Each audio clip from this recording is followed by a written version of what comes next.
Hello, everyone, and welcome to the Black Rose Society, a game of swashbuckling action, suspenseful intrigue, and corsets everywhere. Just corsets, all set in the world of Seven.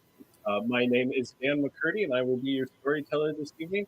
And I will let my players all introduce themselves, starting with that Arctic Charm. I am playing Alastriona Toran, Inishmore soldier of this fun little party. Hello, I am Kingdom 0905, also known as Chandler. You will hear them probably aggressively yelling my name on occasion. I play Arnau Cecero, the lovely, rich playboy of the party. Hello there. I go by Darth Caustic. My name is Ryan, and tonight I am playing Asgeir Ironhand, North Viking Pirates. I am Verity, Laurys, Victoire-Couteau, Rage Mouse on all whatevers. Who cares anymore? They're banning TikTok. I am here and ready to, I'm so sorry, be a very annoying French woman for all of you. I love you. Mwah, mwah, mwah. And now to be continuing our Japanese style reading, we will go to my left. What's up, everybody? I am at FarmGrown Nerd or at Just Kelsey, whichever you know me as. I am on most socials, with the exception of Facebook, because fuck that place. I am playing Nikaletta von Richter this evening, the perfectly legitimate Baron's daughter, there it is, with absolutely nothing else wrong. On to you. Yeah, we know that's a lie. So, hi, I am Bell Comedy, Eric Bell. I'm a West Coast stand-up comedian, and today I will be playing Demetrius Penn, mercenary and stealer of virtues. Actually, around this time, Chastity will walk back in with a tray full of... Speaking of lying, Of course her name is Chastity, because why wouldn't it be? oh, don't worry. She doesn't have any age. It's just her name. Of course not. Well, This is a whorehouse. It's a whore home. Okay. What is this session? All right, so This is what happens when you post-holiday. get us together. This is like a The whole warm-up. game. We're also not. yeah. So anyway, she comes out with a tray and it's got drinks and wine and meat and all. Well, actually, mostly it's the wine and whatever you all had ordered previously. There is a massive mug of mead, and that goes to Asgeir first, and then other people are allowed to take stuff from the tray if they want. It just takes the giant tankard, like swats her as she goes by, like, yes, we're home. Is this the same night as when we returned? Yes. So and Demetrius is, of course... I am still bleeding out and dying, of course. And, No. She stitched you up. You're fine. yeah, I'll probably be still in that. Is it over, or am I still in the process of? Yeah, you are mechanically, everyone's wounds are totally cleared, because again, swashbuckling rules. But yeah, for the sake of the scene and the flavor, which is important when you're in the whorehouse, yeah, you're laid out on one of the couches, and Bianca is still kind of. Everything that can be done has been done, but she still feels the need to fiddle with your bandages for some reason. Should have seen him. This easily 6'8", 300 pounds of muscle. I did not care. I am Demetrius Penn, of course, and I fought him. And thankfully, Nikaletta saved my life. He keeps getting taller every time you mention him, Demetrius. I have no idea what this gentleman is. No. Arnold, do you know what this finally means? The sword was actually mightier than the pen. Look at those stab wounds. Yes. But the tales, I will talk of it. Well, Verity wants to get out of this room. Okay. Bianca will actually look to you. Bianca will look to you and say, will you be staying here with us tonight, or will you be heading elsewhere? Who is she talking to? Bianca is looking to Verity. And you two know each other. She was at the school for a little while. Yes, and she chose this. Yes. Mm-hmm. Do you have anything unoccupied or cleaned recently? She gives you a look, and it's like, you know better than that. Yes, of course. Well, you weren't expecting us. I don't know. You could be busy. Yeah, here. I'll get you to a room. Who else needs rooms? Unoccupied rooms, we'll say first. Well, I don't know. Demetrius may not mind having a roommate or 7. You think so highly of me while I'm wounded. I like that. But It doesn't seem to be stopping you, so you know. Be fair, that is. there are some things worth dying for, my dear. But I will actually go for an occupied room tonight. Okay. All right. So, folks, make it to rooms, get a place to stay. And it's everyone has a very pleasant evening, and whatever kind of pleasant evening they would like to have. So how are you all prepping yourselves and getting ready? You going for resplendent? Or are you going for I'm working here, hobo? What's the plan? Arnau is draped in the greatest of finery his work in the Vendel League can buy. Because of course he is. Are you rocking actual Vendel colors? Like Yes, the indeed. all right. In a Castilian style, but Vendel Mhm. colors.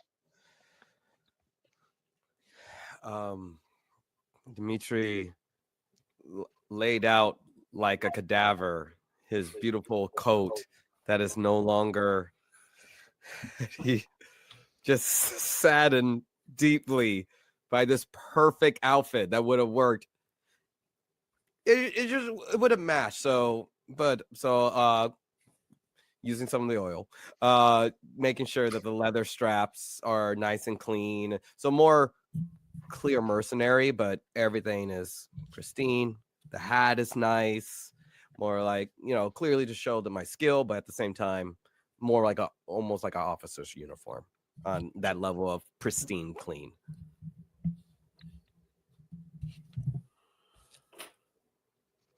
Nikaletta?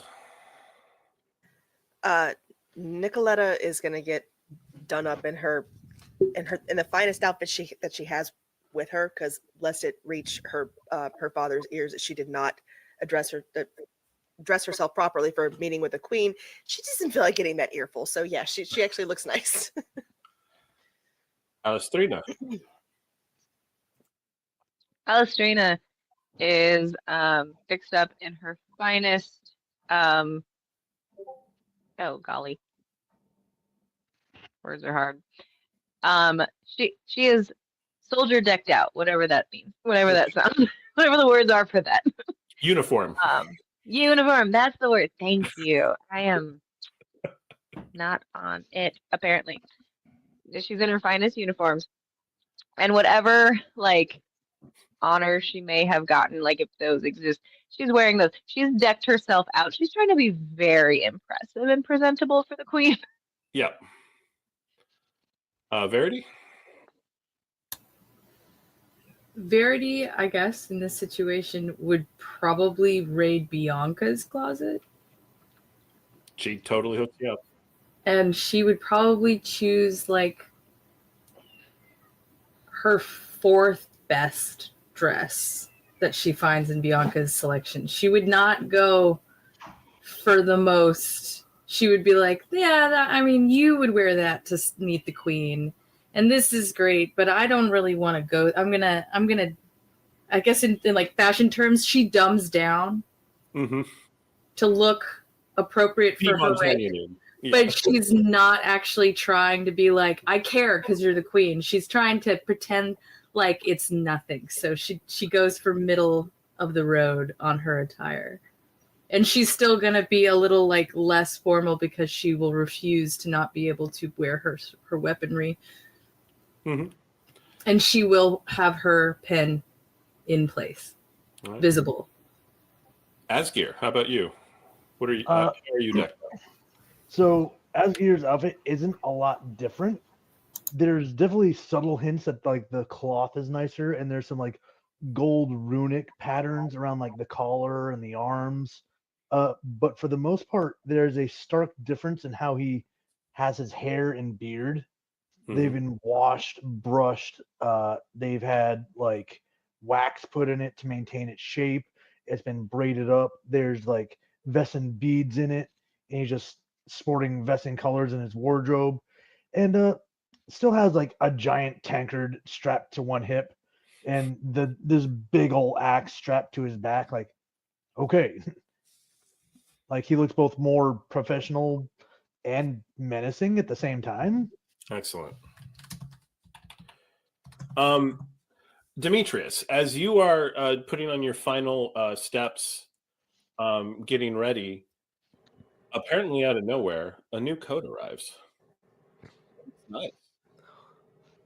I open it up, look it over. It's what am I seeing? Is it does someone remember my size? It is your size, and it is mostly royal blues with slashed black in it at some places, and it's not the red, but it has more of a very, very nice, clearly very well made. Any note or anything as far as to signify who it's from? Nothing. Demetrius he would probably naturally think it's Bianca, and alone he's like, this fucking broad, I swear to God. She know what I like. I gotta do right by her. And puts it on. It's time for Demetrius Penn to get to work. The carriage makes its way up, and all of Carleon is this. It's literally a city on a hill, and all of the roads, everything is in this process of working its way up to where the grand castle and palace of Avalon, and really the entire Glamour Isles, from whence they are ruled. You see flags, mostly of Avalon, but every 6 or 7 flags there will be an Inishmore flag, or there will be one from the Highland Marches, representing that this is actually the capital for multiple country-like entities in this particular archipelago. And as you all come up to the gate, the carriage stops and massive doors open to allow the carriage the rest of the way in. For the folks who primarily know, so for Demetrius, not bad. You can definitely tell the difference between a whole nation as opposed to the various city-states that you're used to in Vadachi. Asgeir and Arnau, they did good. You can see that, like, Veston has plenty of its own large works, but never really this big. They're still a little bit more moving around, but you're like, oh, not bad. Verity, it's frankly pedestrian. You're used to Montaigne and just ludicrous 7th palaces, for that one perfect week in the summertime type thing. So they didn't do bad, but really, this is the monarch, and I like that boulder. That's a nice boulder. And Nikaletta, yeah, you could probably repel an undead attack from this castle. That's perfect because that's exactly what she's like. It's a defensible position because they were very recently at war with Montaigne, and so Yay. It's a good point of thought. It's a good train of thought. As it takes you the rest of the way up, you get to the palace, and the doors open. You are all let out. You're announced as you enter by a herald of sorts, and you see at the far end of a grand hall a throne, and a number of people standing around it, all talking. Most of them you all do not know. You imagine the various lords and ladies, members of Elaine's court. There are a few knights of her table that are present. most of you who have any kind of education would know that these are Knights of the Seed, sorcerers of Avalon, and all sworn in service to Elaine. And one who stands a bit taller than the rest, an older looking gentleman with a long grain, his hair pulled back into a ponytail, long and gray behind him, holding and kind of resting on a massive claymore that he just has with him at all times. His stuff is well made, but also look like it's more meant for travel than the court. Most of you are like, this looks like an impressive guy. Asgeir might even be, I'd like to try fighting that guy at some point and seeing how that goes.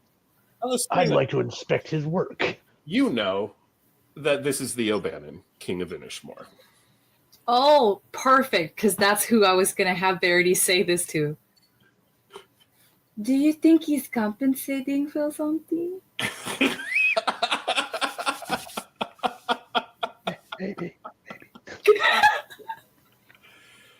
Alastriona will just her eyes will just kind of go wide, like. Oh, respect does it match?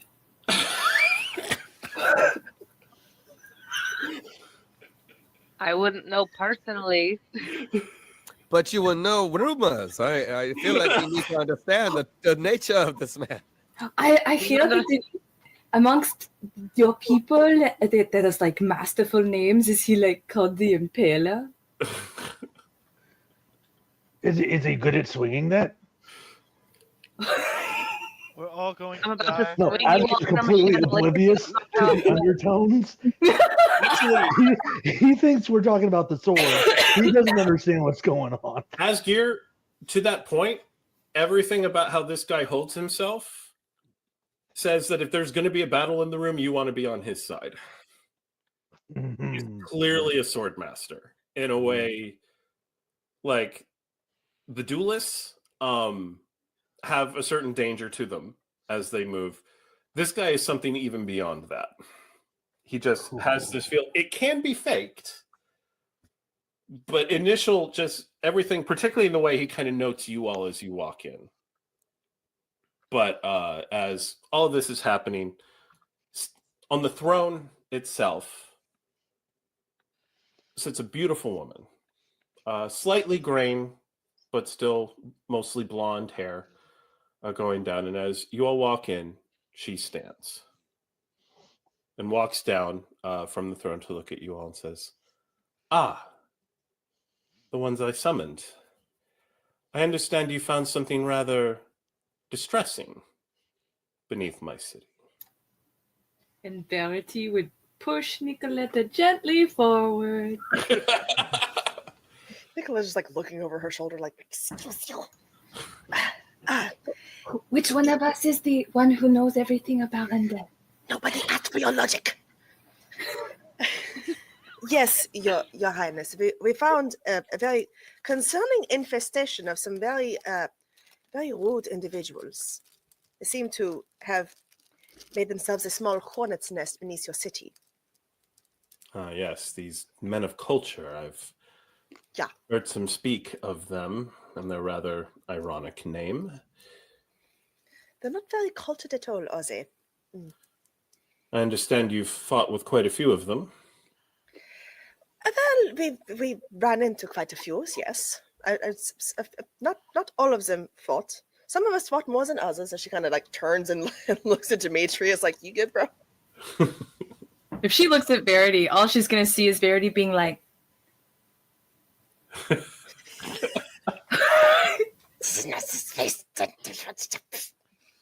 This is not the time or the place for that conversation.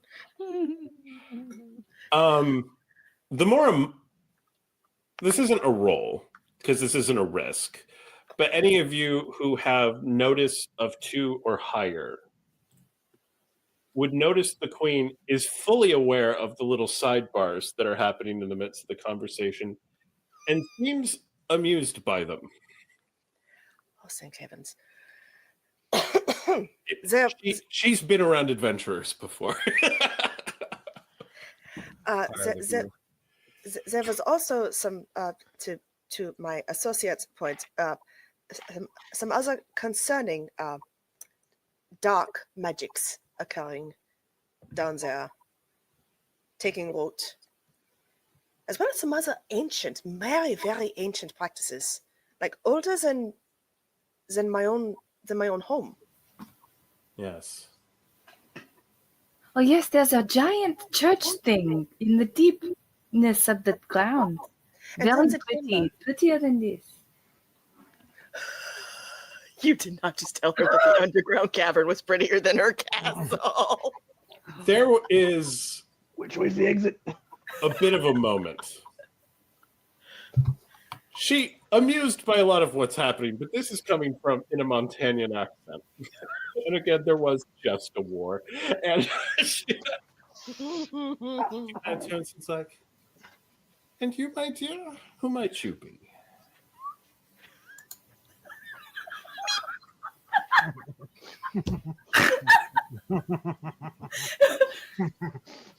Your Majesty, I am Verity Laurys Victoire-Couteau. I am of the Ambrosia Duelist School, and she'll almost as if it's a very practiced speech, she'll just say, gesturing to her pen, and I am of the Victoire-Couteau family. I am the fourth daughter. Ah. And she kind of steps towards you. Also weird, royalty tends not to get close to duelists unless they got bodyguards between them. And she doesn't have bodyguards, and yet she steps up to you and kind of looks around and goes, as it happens, when I was a girl, I had the opportunity to visit your family's lands for a time when I was doing some study. Very, very well appointed. And fourth children do have an ability to travel in the way eldest do not. I hope you're taking full advantage of it. I am not currently at home. It's not a bad way. This large chamber, what can you all tell me about it, other than its relative prettiness? There was a feeling. There was far more than just a feeling. It was the chamber itself. I have all of the reason to suspect is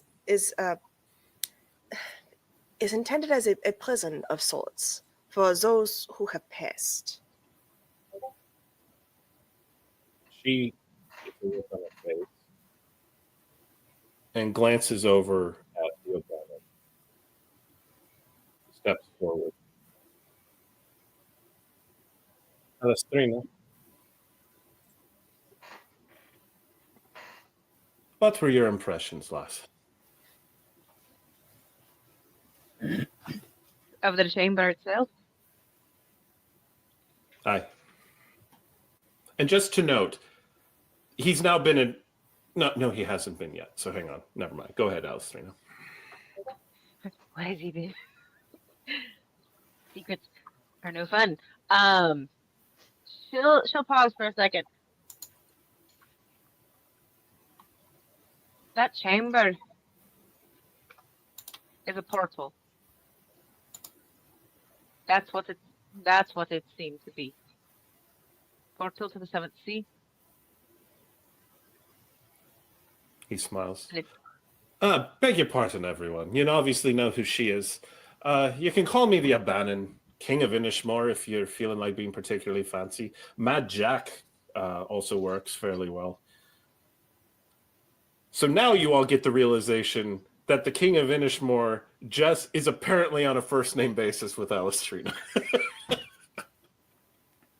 Oh, so that's why that's why you knew. And she's gonna be referring back to what she said earlier, just like Did she spoke with? She seemed like she had some confidence. Yeah.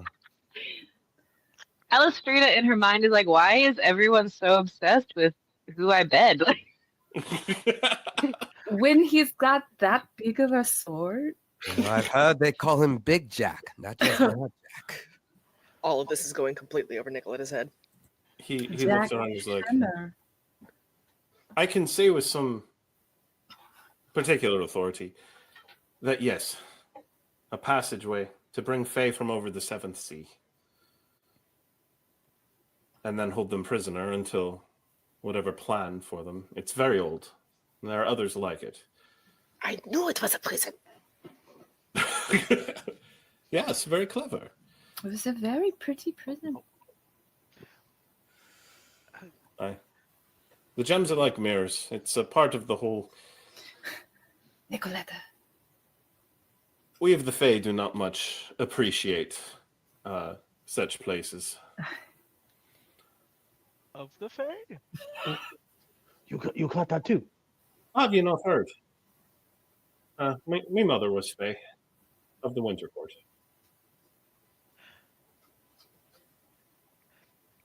Nice, Alastriona. Real royalty. Dangerous. Roy. She's just like staying very deadpan through all of this. She's like, nope, nope. She's like, I'm not giving my any eye contact. He She's giving him only eye contact. She's not giving to me. he turns to Elaine and says, "She's the one I've been talking to you about. Elaine, I think you might consider her. Given what this group has already done with the man of culture, the survivors have been rounded up as well, by the way. I think she's more than proved herself." Elaine gives Alastriona a nod. Yes, I suppose so. Now, normally, those of your order stay in Carleon. However, I believe I will need you and your friends, associates, and your various abilities to look into these things. It's very disturbing to find that that's been here this long and so few knew about it. Now, I understand you all were not necessarily traveling together, Mr. Cecero. Yes. And she actually reaches out, shakes your hand, well, offers a hand to shake it. Oh, here it comes. Can Cecero have... Tell me you're about to rob the queen. Tell me. No, Let's Pull go, Robin bro. Hood. Not Kiss her gonna- rings and make the jewels disappear. I'm not gonna rob the queen. As much as now that sounds like a great plan. Does it? Would it have been possible for Arnau to have brought a sacramental gift blade in here, or would I have been 100%. not murdered by the guards? Okay. Oh, yeah, none of you were even searched for weapons. Nice. So, as she offers her hand, Arnau is going to, with a flick of the wrist, produce the ceremonial blade and offer it as a gift to the queen. She takes it. What kind of blade? Are we talking a dagger? Are we talking a sword? So it's probably a what's the type of it's like in between a dagger and a sword. It's a longer blade meant Dirk. for A dirk. Yeah, a dirk. Yep. A dirk, longer blade, usually used in a lot of ceremonial pieces, especially in this time because rapiers have started to become more of a thing. Usually a symbol of danger. It's also what's known as a bandit, like sort of a bandit's weapon as well, because it was something that they would have that would be considered a large knife, not a full sword, because swords were outlawed in a lot of places. A thing that shows, as a gift, it presents a feeling of trust that I'm showing her a weapon that is a murderer's weapon. She's giving you respect that you know is not aimed at you specifically. It's respect to the League. It's something you've grown accustomed to. Like when you were meeting with the nobles and the royalty of the land, there's always this is what is given to, because you are in this moment representing the Vendel League. She takes it, she looks at the dagger, she turns it over and starts giving it a few spins over her hand. Even always well balanced. Perfect. And she hands it, and O'Bannon takes the dagger from her, and then she gives the nod. I've been informed that the League also has interest in these affairs. No one wants to return to the Fey War. It would be bad for business. Indeed, it would be very bad for business. Which is why I will personally be using my wealth to back whatever operations are needed, and I would like to personally partake in them. I am quite the combatant of the League. They pass that along as well. You are well thought of by them. If I do say, you may make them a little bit nervous, at least our Avalonian chapter. If I don't make them nervous, then I'm not doing my job right. She looks to you all and takes a few steps back, and then at a very meaningful look from the O'Bannon, she steps up and sits back down on her throne. You all have dealt with different nobles and monarchs, some of you, in different ways. She sits on the throne as if it is a burden and something she would rather not have to deal with. What? And so some of you are used to nobles who like hold on to all of the signs of their office they can get. She does not wear a crown. She does not even wear a tiara. She's obviously very nicely dressed, but she kind of sits and now she's kind of speaking at cathedra and speaking as the Queen of the Glamour Isles. She looks to you all and says, you may be required as you do your travel and try to learn where else you may find such chambers, traps, portals, whatever they may be. I will give letters from me, she almost said the Queen, that will that will allow other nobles to know what you're doing. Of course, depending on where you are, that could prove to be more of a hindrance than a help. I have very little authority outside of my islands, though my name does go a certain way. This could just be another old thing that has been for a long time, but combine a portal across the Seventh Sea along with hexen work and the undead rising beneath the city. I'm not willing to simply trust that that is a coincidence. Now, of course, you all are adventurers in your own way. What would you ask of a queen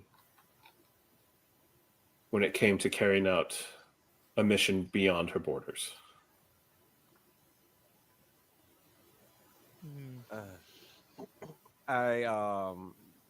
Well, you must understand that we could possibly get in trouble in places far away from here.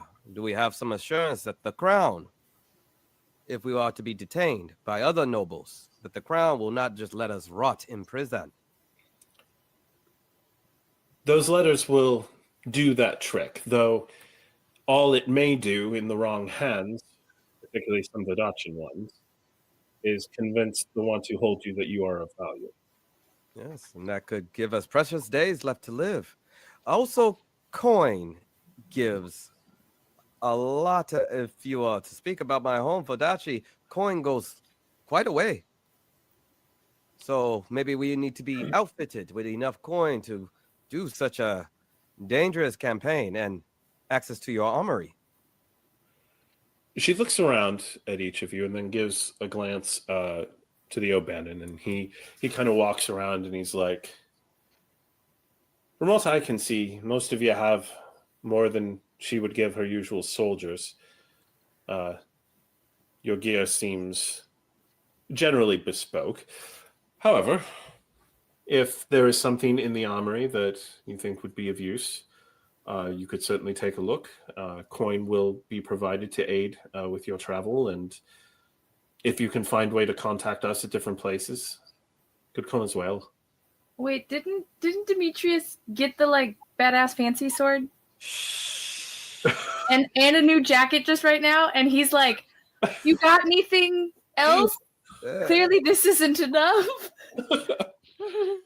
One of the things about talking to nobles, they don't understand what is enough. They live in excess. So you just keep taking. This is okay. You know, my until queen. they tell you to stop. You know, my queen. I'll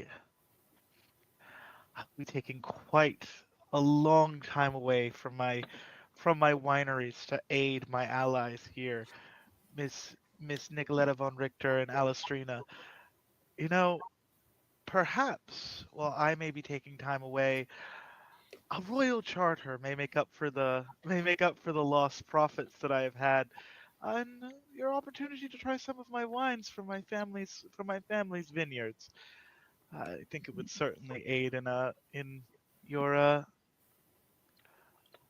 She pauses and goes,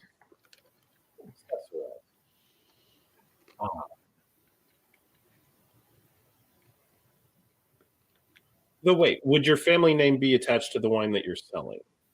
Yes. Okay. She gets a bit of an uncomfortable look on her face and goes,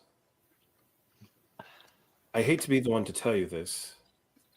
Of Cecero wine have ceased out of Castile." I was aware. So,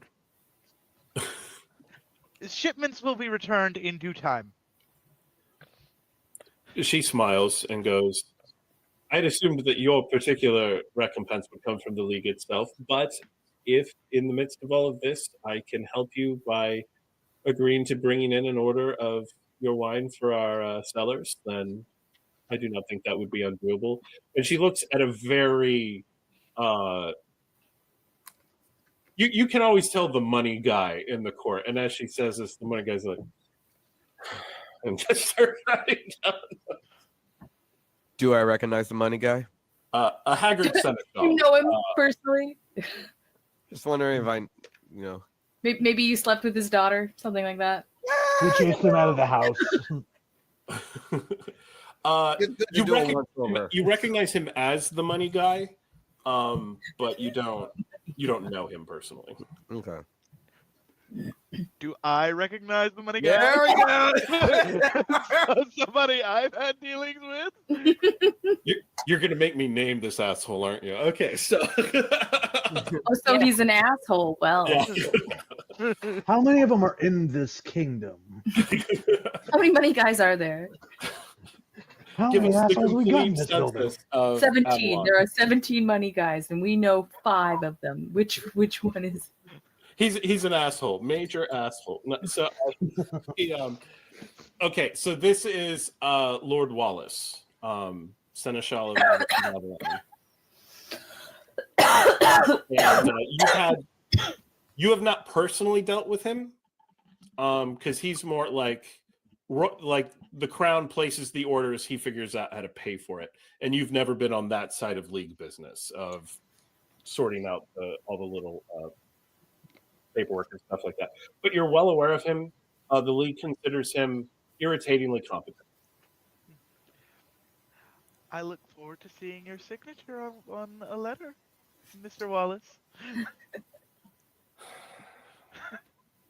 Do not flirt with the taxman. As the queen commands, he says, "Very good." Verity would probably look pensive, as if the words that the queen said to her a moment ago actually turned some wheels, and she would just say, "Would you be willing to send an invitation to my brother to visit your court?" She thinks and kind of glances over at one of the other nobles around, and he gives a "why not" shrug. And so she's like, "Yes, give his name. Give his name to my herald, and the communication will be sent straight away." Just, are we talking about an opportunity for him to come visit, or a chance to stand as squire?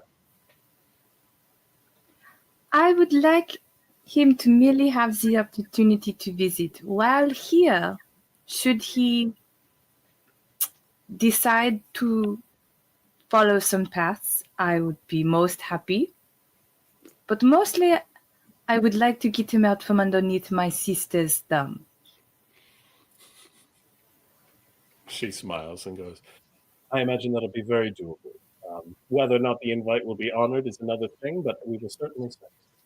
Well, as you said, you visited my family's land. That might be enough to get my father to say yes. Especially because, and she would do like a very gestured bow, you are the queen. She gives a nod and says, I will see what we can do. And I will even personalize the invite. You are most gracious, Majesty. I do my best. Now, Alastriona Toran.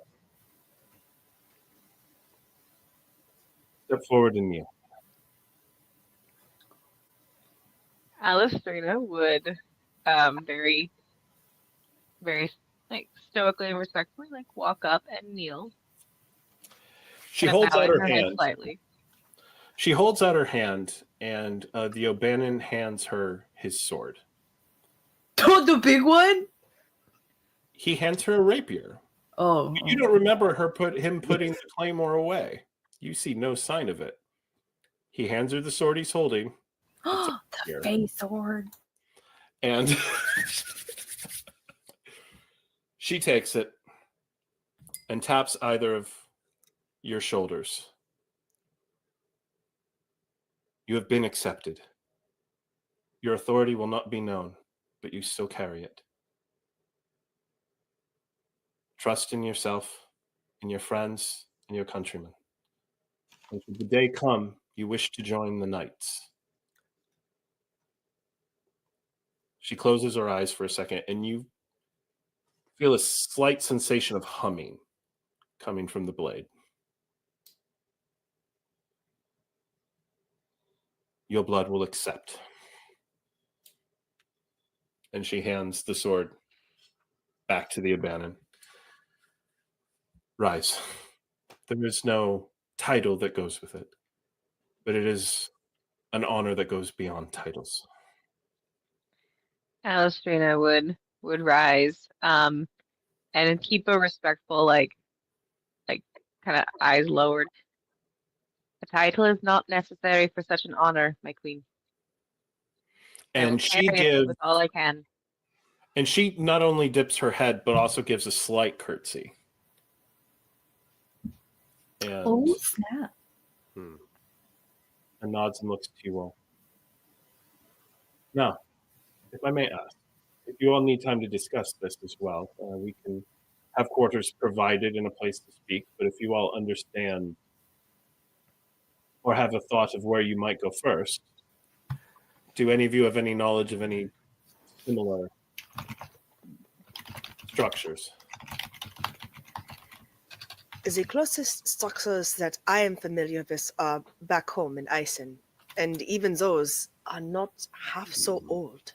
I'm not certain of where else we could start, but even that may be a place to start, yeah? A bit of discovery. O'Bannon would turn and look to Verity. Lass, have you visited the catacombs underneath the capital of Montaigne? I know they have a certain level of artistry, and some do such a thing.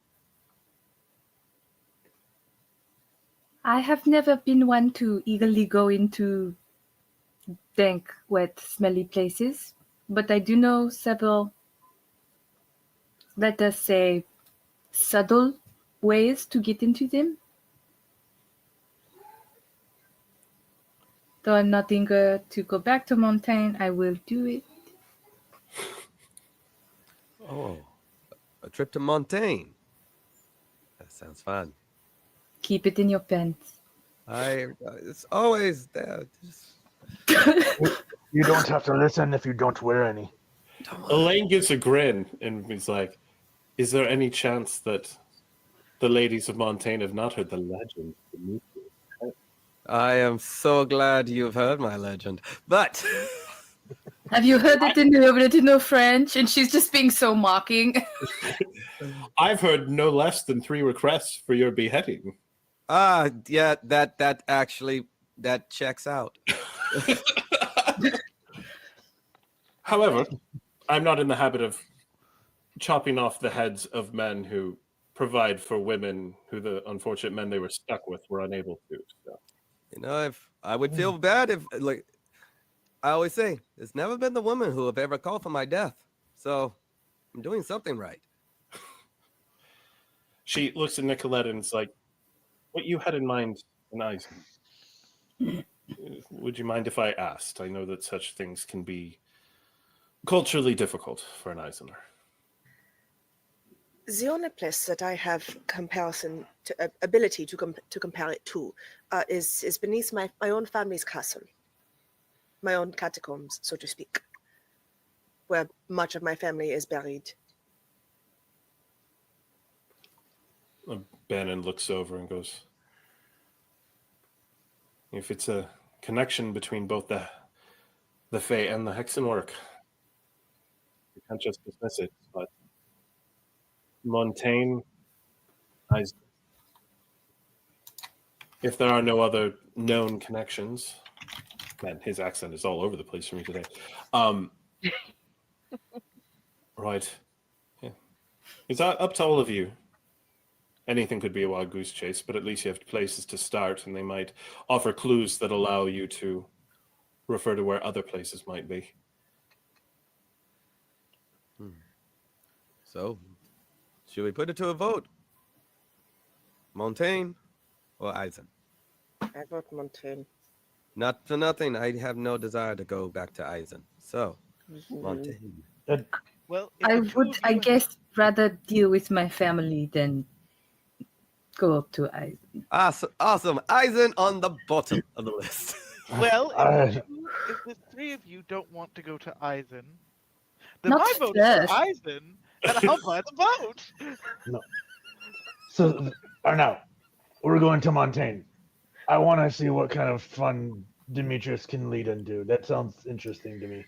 Besides, it gives me time to send a letter to my father and have the castle prepared for us whenever we get there. On that, is there somewhere in your beautiful city where I can see if there are messages left for me? Oh, the most obvious place would be the Vendel offices, unless have we received anything? She glances over to one of the courtiers and they give it the herald, and he gives a shrug. Not yet that I'm aware of, Your Majesty. Oh no, she would never think that I'd be here. I mean, here, but not here. And she's like gesturing like, you're the queen. I'm pretty sure my sister wouldn't be like, yes, address it to the castle. So yes, the Vendel League would be the most obvious place to send such a message. Well, we just so happen to know someone who works in the Vendor League, I think. But who could that be? Oh, it's me! Well, you don't appear to be getting me my mail, so... Yeah, that's what I pay someone for, which I recommend you do as well. No, I get my own mail. Well, sounds like a waste of time, but okay. All right. I feel like the type of person you would hire to do such a job would not be someone I want handling my private messages. No. It's fine. His employees are fine at handling packages. It's fine. She'd be like looking at him, nodding like, yes, I can see that.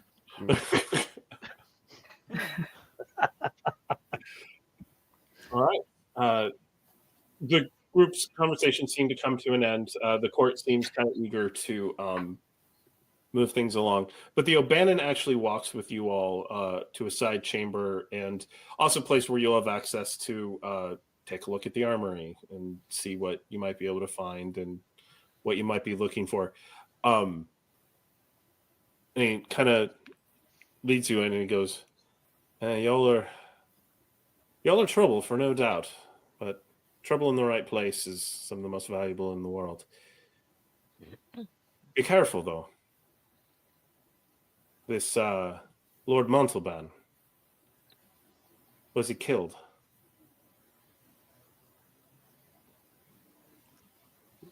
Lord Monterey? No, he Lord Monterey. Unfortunately, he did. ran away like a coward. Yes. We sent him running. Yes. He was no match for us. I As seem he to gestures remember- to the, as he kind of holds his side, that's still kind of healing up. What happened to your other jacket? Yes. I didn't like the color. It was Hmm. not. Oh, look at this sword. So there are good weapons to be had here. Nothing that's going to be an upgrade from what any of you have, but Is there stuff. a pistol? You know what? Sure. Any of you who wants to add a pistol to your loadout, I just You want may. to rock two. I have a pistol. I would like another one. So okay. and see if they have any throwing daggers. Just things I can. Yeah, they can top off. I'm trying to up my range. Mm-hmm. Ooh, interesting. Would Nikaletta be paying attention to? Well, I mean, if it starts burning her, that usually gets her attention. What happened? Where's Nikaletta keeping the orb? It's still in her pocket. She's wearing one of those dresses that has like the cuts in the side, so she has like those long pockets that kind of dangle at her sides. Mm-hmm. So yeah, it's in one of those. So it has not grabbed your attention. So it's not like burning up in the pocket or anything like that. Okay. As you're kind of digging through things. Oh, now you got me thinking about it. Is it warm? Honestly, every now and then, Verity would be like looking back at O'Bannon's sword, just being like, "It's gonna change again. It's gonna change again." It's now a long sword. Neat That he trick has. with the blade, Mr. O'Bannon. It is. Sir O'Bannon. Nothing appropriate to say. Yes, So it's it a is grower. indeed a I grower. see. Yeah. I was going to say it's quite the shower, really. Seems like you know how to handle such a grower right there. Sometimes it's Very thin, familiar. I look sometimes over at it's thick. Alastriona. It's like, you guys get him weapons. You enjoy the look, he says, and he holds out the longsword, and suddenly it's an Eisenstyles Zweihander. I don't know if it's sword. How does it do that? Is that a trick of your Fey blood? A He just combination sprinkles of pixie Fey blood- dust and has happy thoughts. Combination of the Fey blood and good old-fashioned Draconizing. Oh, you sly devil. Had to kill 10 different men to get this. On the same day? Yes. Oh. Did it have to be on the same day? Or As he gestures to the armory. When it happened to be an extra one. Can I just skip to the end where I get the really dope epic gear? Can I just... You have a Draconizing sword. I know, like, hold your sword up and... See, I feel like you're missing the opportunity to be like, yeah, well, check out mine. He's not as impressed. I was like, no. Let this man have his moment. He's bad. And he sets it. Monterey survived and got out. He's seen you. He's fought you. And he knows that we can't afford to simply allow this to go uninvestigated. So keep your wits about you, eh? Of course. why I got an extra gun. Now, if I were a foolish man, I'd tell you not to take too many risks. I'm not particularly foolish. Take good risks. All I know how to do. Alastriona, you're making us all proud. If you need me, call on me, but remember, there's always a price. I know. I'll be sure to take care of him. And he turns and walks out of the room. You are informed as you're kind of digging around and picking out anything you might want to bring on the trip or whatever, that a ship sailing to I can't remember the name of the port. Wait a second. The port city of Muguet, which is the closest to Avalon, to Carleon, I mean, and from there you can go wherever you want. Interestingly, from Muguet, it's relatively similar distance to the capital of Montaigne, which is where you're going to be going, and also to the Eisen border. From there, you can head in either direction, really. So you're not completely committed to your choice yet. But I imagine there's not going to be, based on the conversation, I don't think there will be a ton of reevaluating. Yes, Verity. So as soon as O'Bannon leaves earshot, has walked away, and it's just the six of us digging around in the armory, Verity's gonna just go straight in on Alastriona and be like, would you like to share what the hell that was? And what titles you don't have? And what exactly just happened in front of us? No. Where did your accent go? I can't be this sassy and have thoughts and be friends. I can't be sassy and sing. I can't do 7. I can only do like 5. Mm-hmm. No, I do not. So the trust part of what he said was just a bunch of bullshit. It's not about trust. There are some things that simply I cannot talk about. You heard her. It is a title without words. It's an honor that does not get spoken about. Doesn't seem like I'm not from Avalon, so I speak about honor. What you've been with me all this time, all the sleepy overs and the pillow fight, and you don't tell me that you're some sort of mystic guardian of the whatever. Mystic? No. I'm just a soldier. No, his sword transforms, I guess, at his will, and Yes, you, it does. and you're he's so proud of you, like a dad. Who are you? I am a loyal soldier, and I have done my duties, and I've proven Loyal myself. to I'm loyal to Inishmore, but I'm also loyal to those that I work with, and that would be you. Money? she's Arnau. No, shh. I don't. Are you trying to bribe me? We're already part of the same group, my man. I'm just saying, would you like a job after this? It seems like my guess would be whatever they did was probably gave you some sort of magical power, probably something different than what Nikaletta has, and actually, honestly, probably better than what Nikaletta has, because it's not going to be, For the whatever record, she there's does. no way Arnau or Asgeir currently have any idea that Nikaletta has any magic. Fair. Yeah, all you guys heard was us talk about zombies and her baptizing dead corpses. That doesn't really tell you the level of. Yeah, and to be clear, Fuckery. having it worded baptism, he didn't think anointing oil. He's like, oh, she held them underwater till they stopped moving. Like, why would you need to drown Yeah. corpses? Dead bodies. I don't know. Why are you baptizing them? To be fair, if Alastriona does not wish to speak about her past, I believe we should respect it. You could try not speaking about your past. It's a good exercise. I I'm agree. sorry if I offended you. Not offend, it's just there's so many times that a story can start with, so I was with a blonde, or I was with a brunette.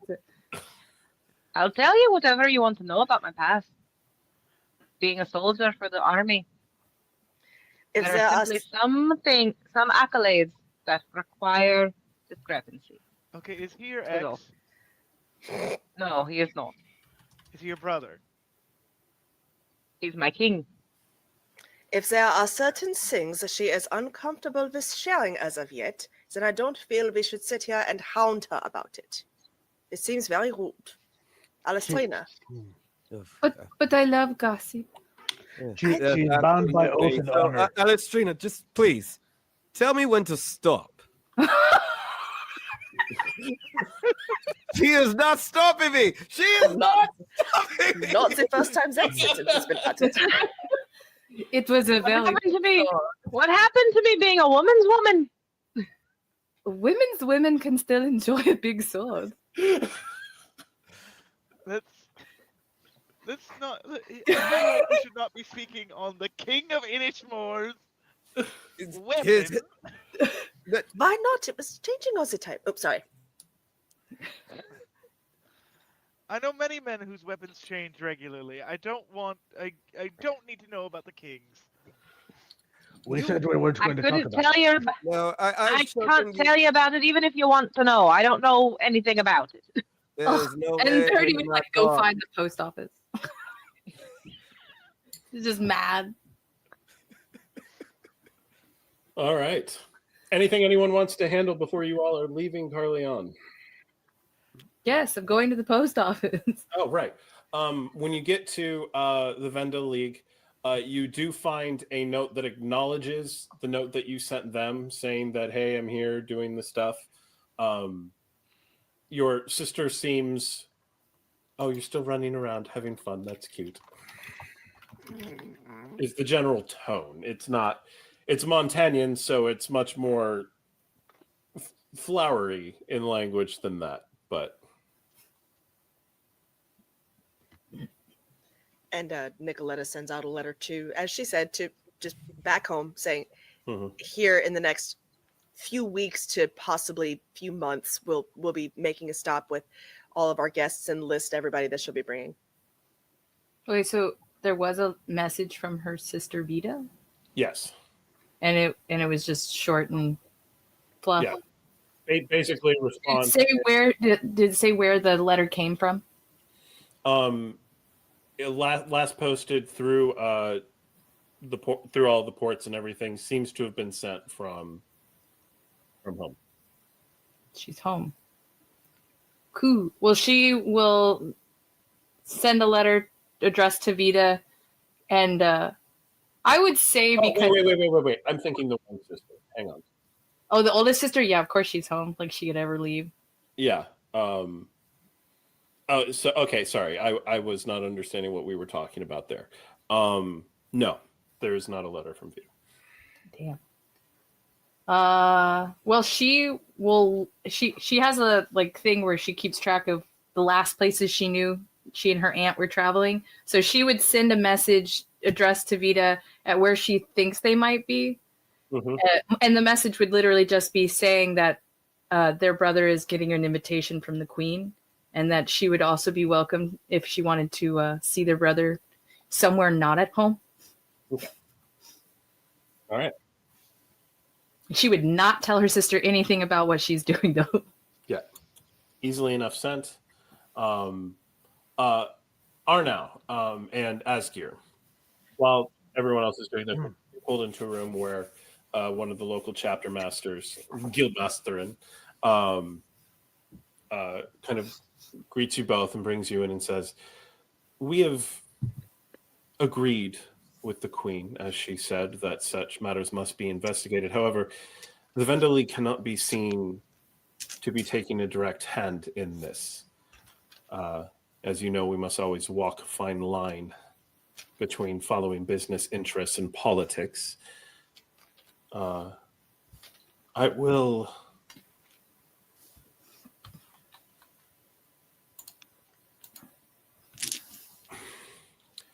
be subtle. in your works. Travel, do your own business, make connections, but whenever you are dealing with any of these issues in a public, open manner, if you must drop a name, drop a lanes. Officially, the Vendor League is not involved. To be rather blunt, between Demetrius and that very fiery French woman, I don't think we'll get much talking in. The Montagnian does seem quite eccentric. Because you're so elegant. We will. I understand. I'll make certain to produce a cover story whenever we're seen in locations.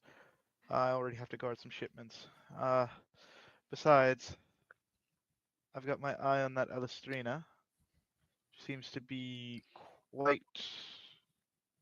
She can be quite an asset to the Vendor League if we're able to draw her to our side. So. Yes, what did you find out about her, by the way? Not entirely certain. She does.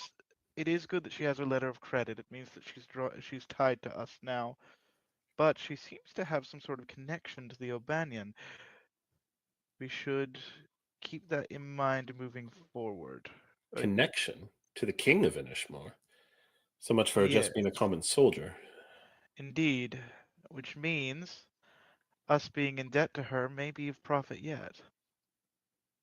I'm thinking about trying to see if we can get her. We need advisors for some of our operations with the League. Man, a new military advisor is never a bad thing. I'll see what I can do to try to draw her there.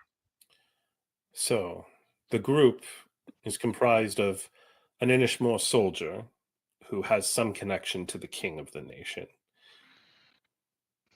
the heir to a Eisner duchy, or barony, von Richter, apologies. The Victoire-Couteaus are a moneyed family, though only on the edge of nobility. And is there anything to a marquee? Interesting. Verity yells from across the room for no obvious reason, but It's like, I am a future marchioness. She just feels the need to make sure someone hears her say that. I think at the beginning of us starting, I was like, she has to say it at least once a session, I swear to God. And what if this Demetrius Penn, other than the obvious stories? Wastrel. Though he does seem useful. He is the best bodyguard in all of Iceland. He does. As we established, there are like 7 living Eisners. Rude. Accurate, but rude. Calls attention to himself very well. It would be easily used to go unnoticed while he takes all of the attention. The Dachshund follows. Very well. Here are the usual, and he will hand over the usual investments. This is what keeps Arnau at his level of wealth and everything, and all of the usual things that they are handing out and making available to everyone. This is also why we are not sending you on a leak ship. The ship that has been arranged for you all is a quite effective one of our approved crews. We never mind sending cargo with them. They have nicer quarters if you want to set yourselves up in that. Asgeir. Aye. Soldiers have a way of finding themselves in trouble. Certain that Alastriona survives. Of course. Nobody dies on my watch. Not again. Very well. Your ship will be leaving soon. Back to the CR now. God, I'm going. I better get my sea legs sooner this time, or else I'm going to be sick for days. It was like a week last time. It was hilarious. You have the stomach of a small boy. Maybe I shouldn't drink as much mead on the ship. Or drink more. So you all find your way to the docks. Again, cold winter day, wind blowing off. It is freezing. To everyone not from Veston, it's bad. And even for the Vestoner, you're glad you got a good jacket. But it's... Sir, that is chest hair. Thank you. And you all find yourself on the ship called the Castilian Princess. Typically sails out of San Juan, and will be taking you on the first leg of your journey. And now I think it might be a good time for us to take a quick break. A name like the Castilian Princess. This is a whole sus boat. So, normally the trip across the passage is a matter of hours, but the sea is not in a good way. Of course not. The wind is blowing, the waves are tossing. You're going basically directly against the wind.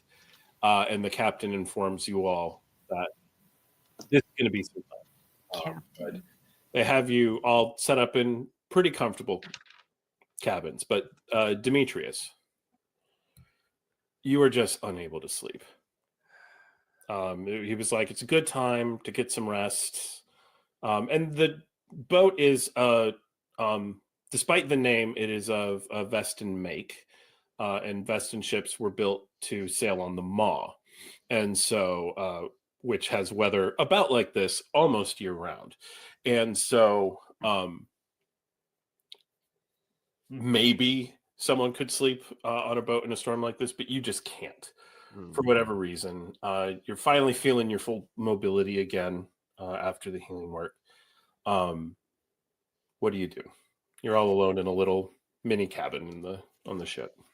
He would be kind of reenacting the fight with Lord Monterey, and because no one's around, he's like, "How the fuck does this guy fucking stab me from over here?"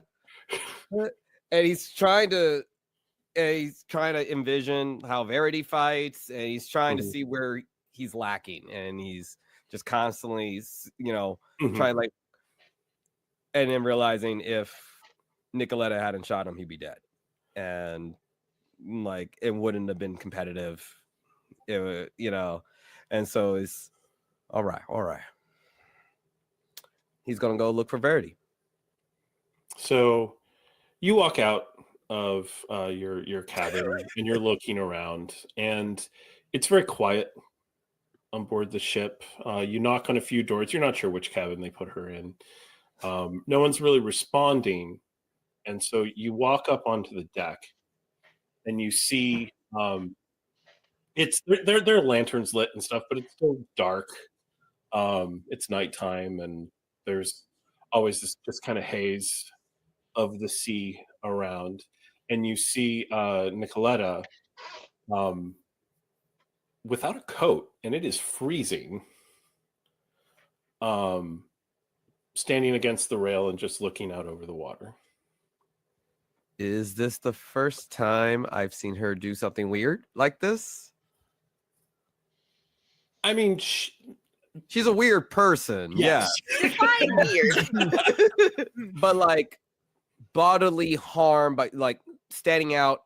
Ignoring the elements is ignoring the element, being like not self-preservation is not active. Yeah. I would kind of approach her and start yelling, Nikaletta.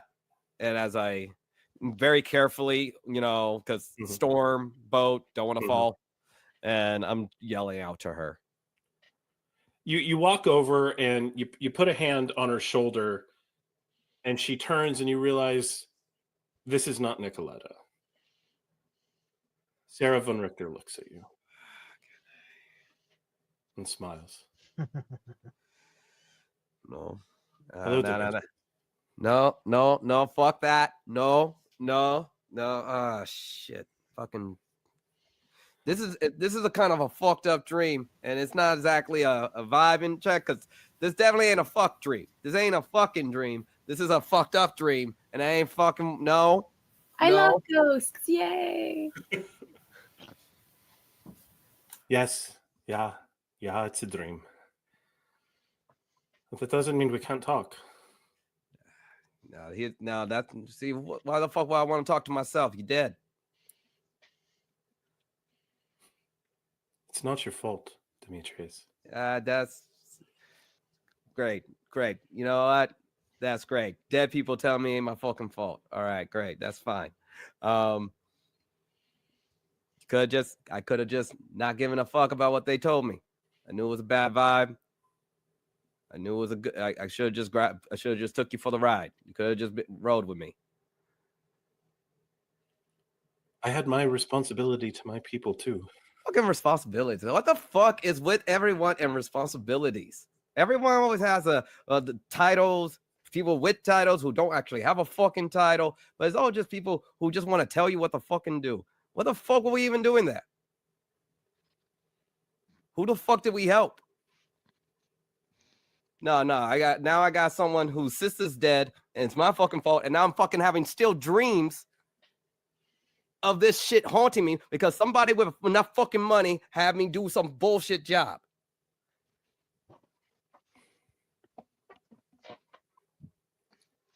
And I would love to fucking wake up right now. I came here for a reason.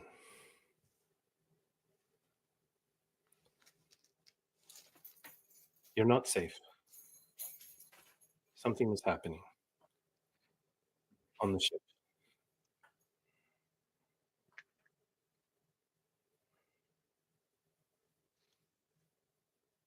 You're still asleep. But now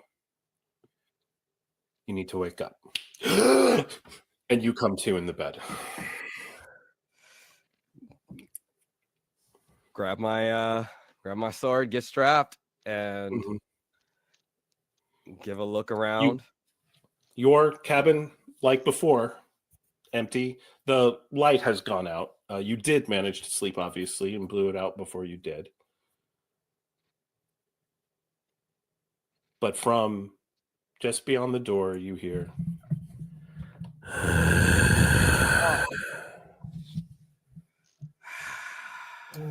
I said it was a sus boat. You said sus boat. You didn't say ghost boat. What is not sus about boat? You right too? Verity is always right. Not going to give you that satisfaction as he argues with himself. What's Demetrius doing? Pulling out this will at least wake him up. And he pulls out his pistol and very carefully opens the door and goes to see first before he just shoots. Completely dark. All of the lights below decks have been extinguished. Right. Of course. I try to see if I can light a torch. Does my room give me candles or anything? There is a lantern. Would you have like a matches on your thing? A tinder box on you? I would imagine with my kit. I would. Okay. All right. You're able to light one of the candles, but of course. So, are you holding your sword or the pistol? It's gonna have to be the sword. If I'm dealing with undead, I need the sword. Oh, yeah. And you would know this from your time in Eisen that pistols are worthless against the undead. Yeah. And it's like, I believe we are in. I doubt anyone would hear me yell, but I believe we are in danger. Wake up! All right. I mean, it's a boat. If anybody shares a wall and he's yelling, Yeah. Like I literally kick the wall that I know I'm sharing with whoever's next, and I'd like literally back kick it hard. Okay. Alastriona. You managed to sleep. A lot has happened. And you managed to get some rest, and you hear Demetrius yell after a heavy kick to the wall that you share with his cabin, I believe we're in danger. What's Alastriona doing? I mean, she's gonna go to where it sounds like there's danger, because sounds like somebody needs help. All right. Guardian power activate. Yep, you are able to grab your weapons, and you hop up. Do you just rush out into the hallway? Yep, she just like grab and run. I'm probably in a nightgown. I don't care. Mm-hmm. When you walk out the door, because you know it's on a hallway going down the middle of the hall. Do you turn to your left or to your right?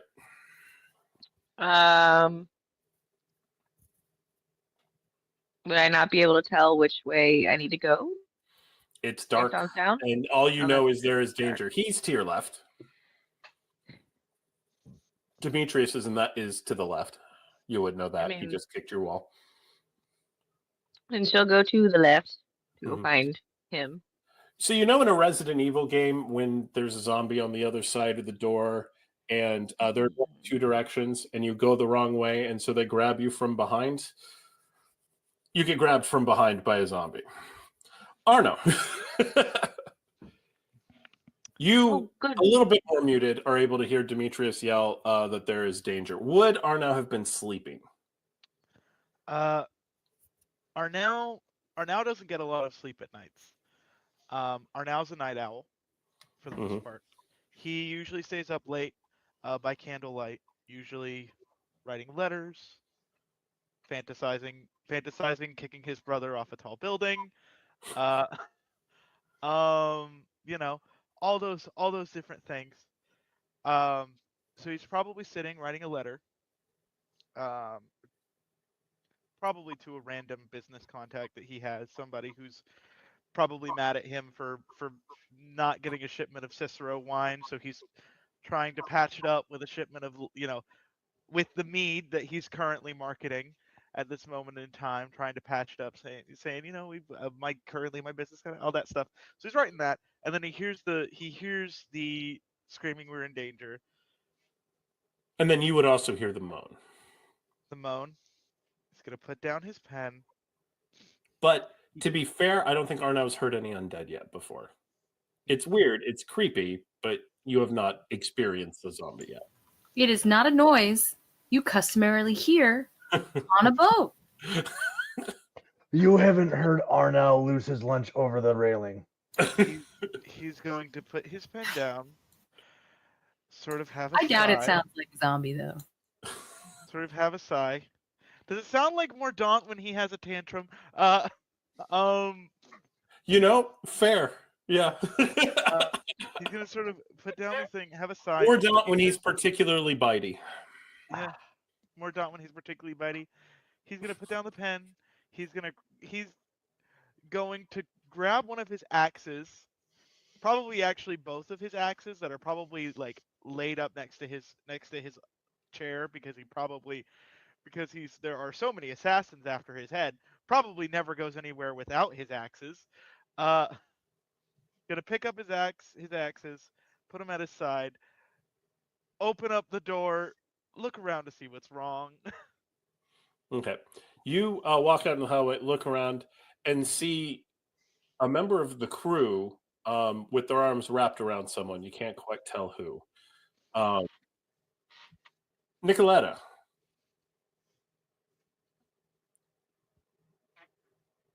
You are muted. Okay. Would Nikaletta have slept? She probably would have stayed up for a while, but I mean, not all night. So depending on what time of night it is, yeah, she'd be asleep. Okay. You don't remember a dream per se, but you have this sensation of someone who loves you looking over you.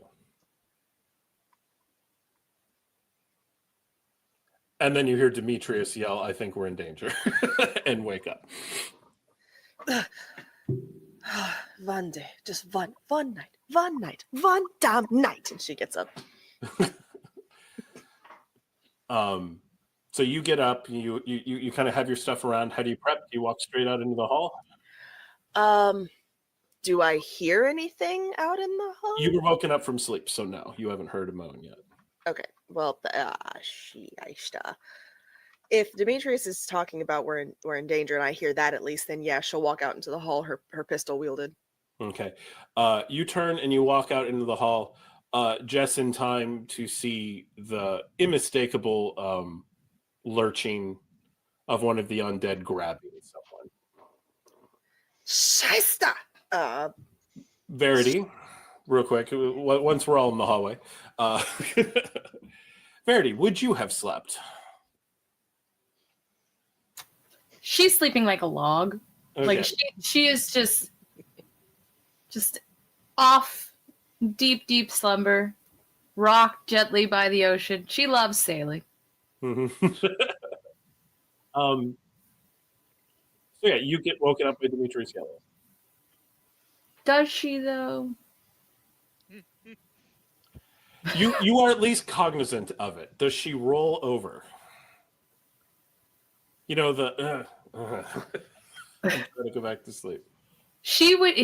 Since the voice she thinks she's hearing is Demetrius, she probably would actually assume that he had found the one woman on the boat, and so she's just like, "Oh my god, why do the walls have to be so thin?" And she would be like, "Ugh, shut You're in danger. up." Boom, boom, He has the weirdest pillow talk. Why does he have to choose roleplay tonight? I'm so tired. Asgeir, interesting point. Arnau mentioned the people who are constantly after his life. Would you be in the same room as Arnau? Cabin, like, near his. Like normally it'd be by him, but with like seas like this, it reminds him a lot of Vestin. So he tends to prefer to be up like on deck during rough seas. Interesting. Okay. It reminds him of home and some of the people that are not around anymore. Okay. So this will be a little bit different. So you are up on the deck and kind of doing you're standing at the, right up at the fore and just kind of looking over the ocean, feeling the rocking of the ship. And as time passes, you get this odd sensation of there used to be crew walking around and doing things. But you kind of glance Oddly around. quiet up here. You get fewer and fewer crew, and then all of a sudden a wave hits the ship. Ships always do their best to hit waves straight on, to cut through the waves. But all of a sudden one hits and the ship makes this crazy lurch, more left to the right than up and down. And you kind of grab a hold of the banister to keep yourself from falling. And as you glance up to see what the hell the captain thinks he's doing, there's no one at the wheel. You are literally alone on the ship. Oh, curse it. And it's at that moment you hear Demetrius yell, "We are in danger." I believe we are in danger. Eeny, meeny, miny, save the whole ship. You run downstairs. So Okay. He's gonna go to the helm and try to grab the wheel. Oh, okay. Do you have? You know what? Okay, so you're grabbing the wheel in the storm. Mm-hmm. I'm going to need. What is your approach to this? Like, it's just like trying to grab it and hold it straight, like muscling it. All right, brawn and sailing, please. And panache, because it's the first time. Flair. Yeah, I feel like this is gonna. Oh, do we have to, when we give advantage? Do we have to be there? Like No. the character? No, if you want to spend one of your hero points to give him 3 extra dice. Yes, please, hero point, because that looks like an important role. So, save it. Save your hero point. We don't want to die in the ocean. That's fine. I got 4 raises. All right. Okay. I'm a Viking. I have dots in sailing. You run, you grab the boat, and not only are you, the wheel is spinning like absolute mad, and you get in and you're ready for this to hurt. Because stopping a spinning wheel like this, It's like a kickback on a shotgun. Like but you perfectly get your hands in and you catch it and you find yourself again very irritated that no one's on the deck with you because that was awesome. Nobody saw that. He's Nobody saw like that. being from Vesson, and like we sail. It's what we do. Sir. Especially in these weathers. Like it's like, all right, 1, 2, go. Really? Nobody's up here. No one's gonna believe me. Hey, You even are if they were up there, they'd be zombies. So like they. It's fine. You grab the wheel and you're able to give it, just using nothing but your strength, a hard lurch. You don't know where's where. You have no sense of direction right now. Mhm. But you do know which way the waves are coming from. And so you are able to turn the boat into the waves. And as it makes a particularly big kind of lurch, you hear, at first you think a voice from up above you. And you look up into the mast and the rigging, and you watch as whoever was in the crow's nest falls out and just slams into the deck. That looked like it hurt. Yeah, their arms and legs clearly broken. You're pretty sure their spine. It doesn't stop them from getting up. Sus boat. Nobody listens. Back down, everyone who is in the corridor. Alastriona, you have something clawing, and you're pretty sure trying to bite at you from behind. Demetrius, Arnau, Asgeir, Nikaletta, you all see this. Wait, not Asgeir. Arnau, Demetrius, and Nikaletta all see this. Verity rolled back over, and Asgeir's shit. I'm keeping us from dying. Save Alastriona? That's All right, what are our approaches? Demetrius, put this on your blade. She skids over across the deck to you a small vial. It's just liquid inside. That's what I do. I immediately put it on my blade. He's I'm coating his blade in scourge paint. Is there enough for more than one serving, or is it just enough for one blade? One blade. I can only do one at a time. Gotcha. All right. And I'm running after to try to hack off the hands of what's grabbing Alastriona. Arnau, your approach. So we're gonna do a throwing axe competition. He's gonna try to behead the zombie by throwing one of his axes. To be clear, you are throwing at a zombie that is grappled with Alastriona. Throwing an axe at Alastriona. I mean, like they are grappled. That's your approach. If it's your approach, I just want to make sure you know what you're doing. I mean, it seems pretty badass to me, doesn't it? Short-lived life as the Mystic Guardian. Did I know what? mention? Do it. Did I mention that I have to protect him from himself most of the day? And Alastriona. Alastriona, what do you do I have any like arms free, or am I completely like grappled? Your arms are free. Its arms are more like around the neck down to the chest, like kind of pulling at you, and those teeth are awfully close and getting closer all the time. Oh, okay. So she's going to take one of her swords and just try to whip it around and stab it from behind, like in the head. Okay. So Arnau, that is going to be an aim and weaponry. Demetrius, finesse and weaponry, and Alastriona, brawn and weaponry. And don't forget your die for flair. Using a lot of dice. So on do you this mean first aim and roll. weaponry, or do you mean two skills, or what's? Oh, sorry. You're right. Finesse and aim. Finesse and aim. Okay. My Can bad. I get my fencer right? Huh? I get my fencer right. Yes. So You are using your sword. can I choose to fail this with my hubris of unfortunate to receive 2 hero points? You absolutely may. I'm not gonna do that actually. I feel like that's a really bad thing that I would be doing. Please don't kill me. Why did you kill your teammate? I wanted hero points. I would be getting 2 hero points. 4 successes from Demetrius. Okay. 4 from Alastriona. 2 from Arnau. Okay. Alastriona, as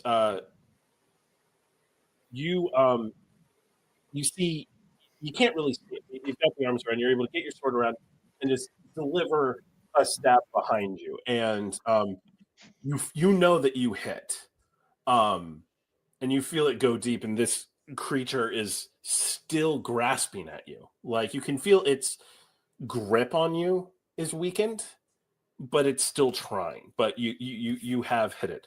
At that point, something else hits it as something thumps into it from behind. Arnau, you didn't hit the neck, but you also didn't hit Alastriona. Your axe buries itself in the back. And also it's kind of, and it's sort of pushed forward. Alastriona, you kind of feel like it got punched from behind and you feel yourself come forward.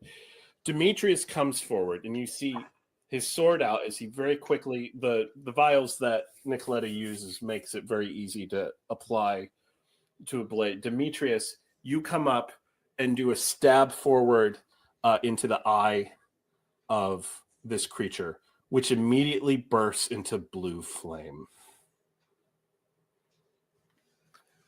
And the creature screams in pain.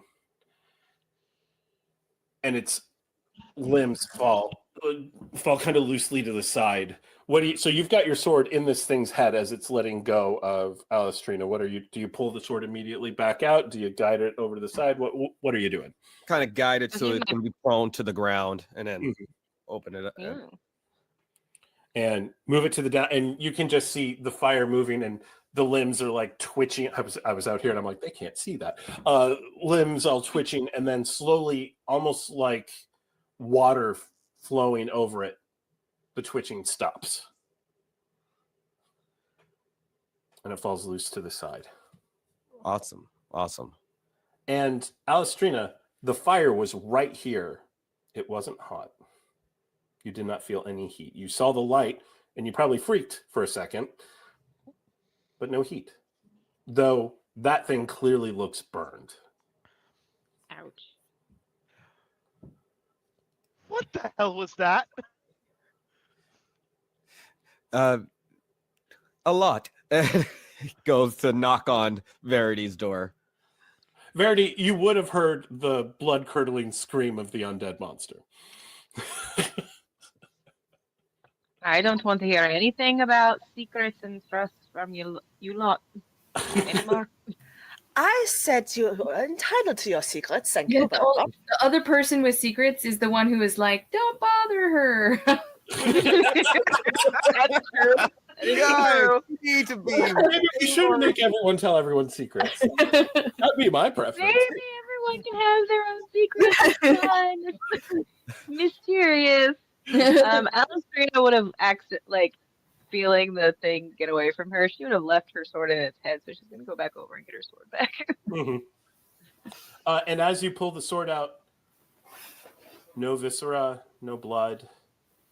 And actually, you can see a small spot of this greenish fluid, and you watch as it burns away, leaving your blade.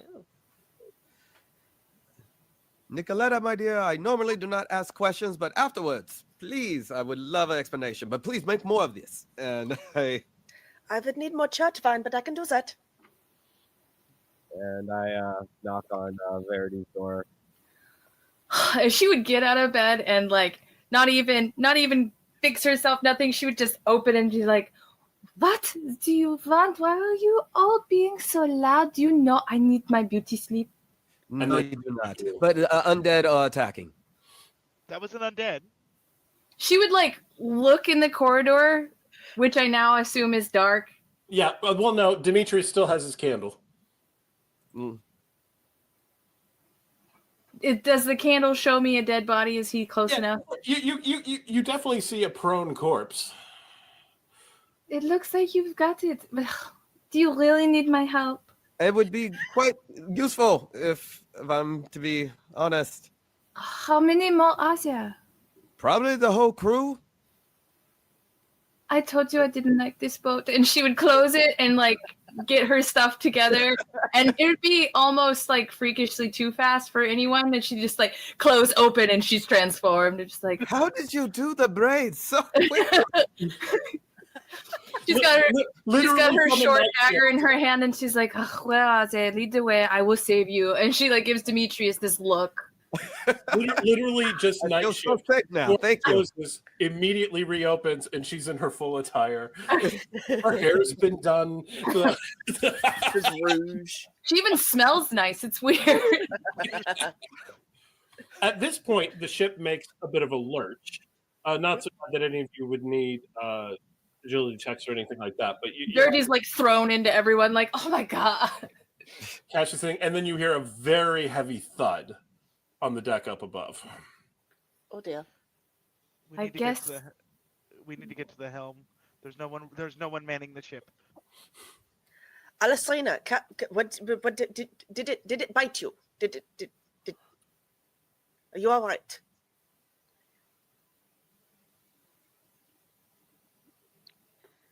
I'm fine. That's not an answer. She like grabs Demetrius's hand that's holding the candle and like drags it over to her and starts like, As far as I can tell, I didn't get bit. I don't think. She's like looking at herself like, because I don't think you shoving a candle in your neck. Like, you do see some. You do have some, like the whatever shirt you were wearing has been torn by the nails of the creature, and probably some like minor scratching, nothing equivalent to a wound. But she was wearing a very light nightgown. We might be having a wardrobe malfunction right now.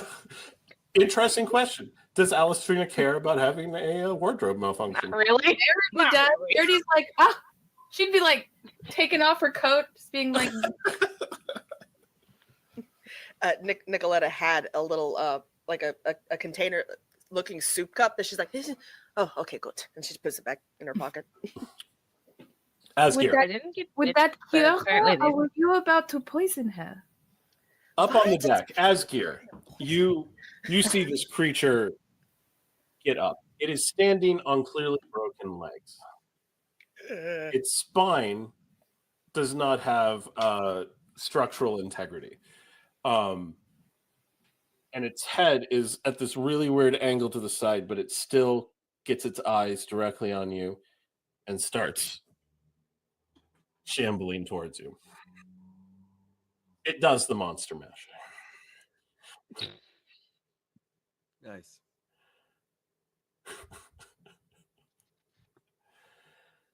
I How's it have an if you respond? idea. You have a few seconds before it's getting to you. He like lines it up so like he can make sure it comes directly at him while he's holding the wheel. And as it gets like next to the wheel, he lets go. All right. It's I need everyone to make finesse and sailing. Oh, Time no. to test the sea legs. Oh no. Oh Wait, dear. There are 3 risks of wounds. What? Arnau is not a sailor. Oh, I forgot to use my sea leg bonus on that last. Is this Uh, only yes, if you went up on the deck? No, this is everyone because the whole ship is lurching. Okay, The so we're whole in the ship's corridor. Yeah. yeah. We're just gonna get slammed into walls. Yeah. Yeah. You're not going overboard. It's fine. That's all I was like. We're not on the deck yet, right? We're fine. We're not. I can't swim in this. That is one So- race. Everyone in the corridor has 3 risks of damage. And Asgeir, you have 3 risks of damage plus 1 risk of going overboard. Okay. What am I rolling? It's finesse and Finesse and sailing. sailing. Does this We're count as all the first time doing a thing? Yeah. Huh? And my sea legs bonus. One race. I got 2. All right. One. So those first 2, raises will mean you stay on 3. your feet. Yay. But you for every extra, so there are 3 risks of minor wounds. So if you only had 1 raise, you take all 3 minor wounds. For every raise past the first, you mitigate 1. So take 1. And you with 2, Ryan, I would very much recommend staying. He's got 3. You stay on your feet and you don't go overboard.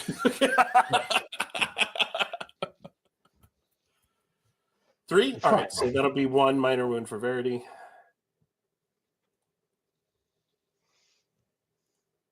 So everyone in the hallway, so for the sake of play, everyone in the hallway, all of a sudden the ship makes a crazy lurch, and you are just thrown into each other, into the walls. A bunch of you have weapons drawn. There's a chance of owies from all that. Demetrius, oh god, you have the candle. I have a candle and a sword. How many raises did you have, Demetrius? 2. Did he burn my hair? All right, I'll give you a choice. Do you hold on to the candle? If so, you take 1 more wound. Are you telling me if I let go of the candle, I burn Verity's hair? I'm saying there's potential. Burn my hair, it's fine. Like Yeah, these are just minor wounds. I gotta drop the candle. Okay. The candle goes flying. It doesn't go to Verity's hand. It does smash into the lantern that's on the wall in that particular place. And you watch as the oil from the lantern goes down and lights. Oh, no, and some because of that being lights ripped on fire. by the storm outside. We have to be on fire. Fire. Yeah, you're right. Thank you. Thank you. That makes sense. Yeah, sure. That's So we still why burn. not? Okay. Someone's gonna work on the fire. Yeah. All right. Get some cloth. Put her out. Oh, and Asgeir, wonder where we might find what some led to water. all of this, the zombie is sent toppling. It is Yeah, now. like the next chance he gets, he's like, "All right, study, grab it." I'll say that's actually part of the damage you take. Is your next grab of the wheel is not as perfect. Yeah, like shit. Okay, that was all right. Got it. We're good. I'm not gonna die. All right, everyone below deck. What are below decks doing? You heard the thump up below, above. You know there is a cargo bay below, which is also where the crew's quarters is. There's the captain's quarters up above as well. And there's a fire. We're gonna be more safe up on deck. We need to put out the fire first, but we're gonna be more safe up on deck. Ivan handles the Also- fire. Go, go, go. No one's. You just made a fire. Can you also put out fires? I didn't make a fire. It went out by itself.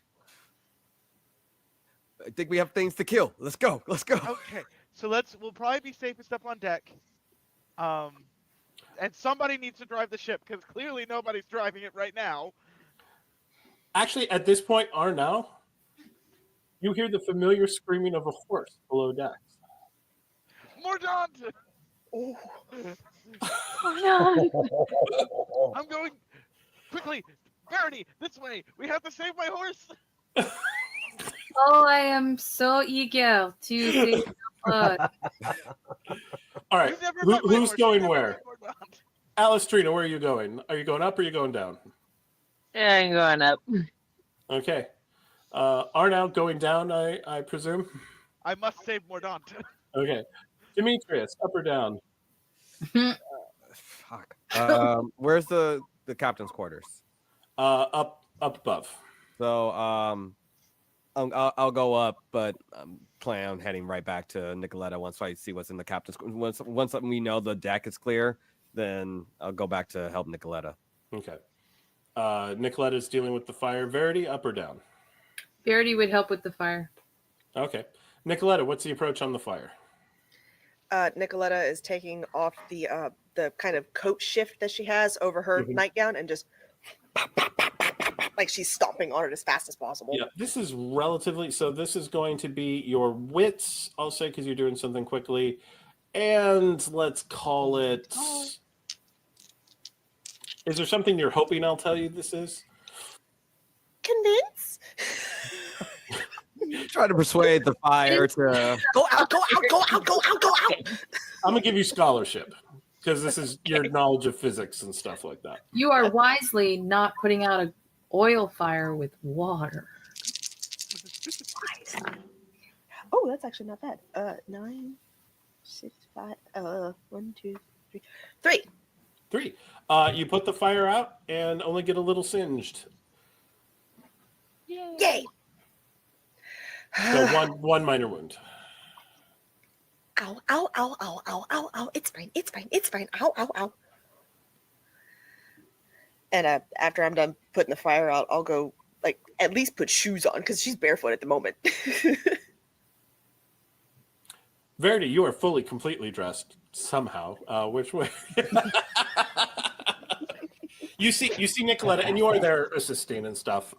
She had the role, but you're there kind of helping out, making sure all of it's out. And then she runs into her room. What are you doing? As she runs into her room, Verity would be very much so, I guess, since there's one way out the corridor that heads up and the other way heads down. Yeah.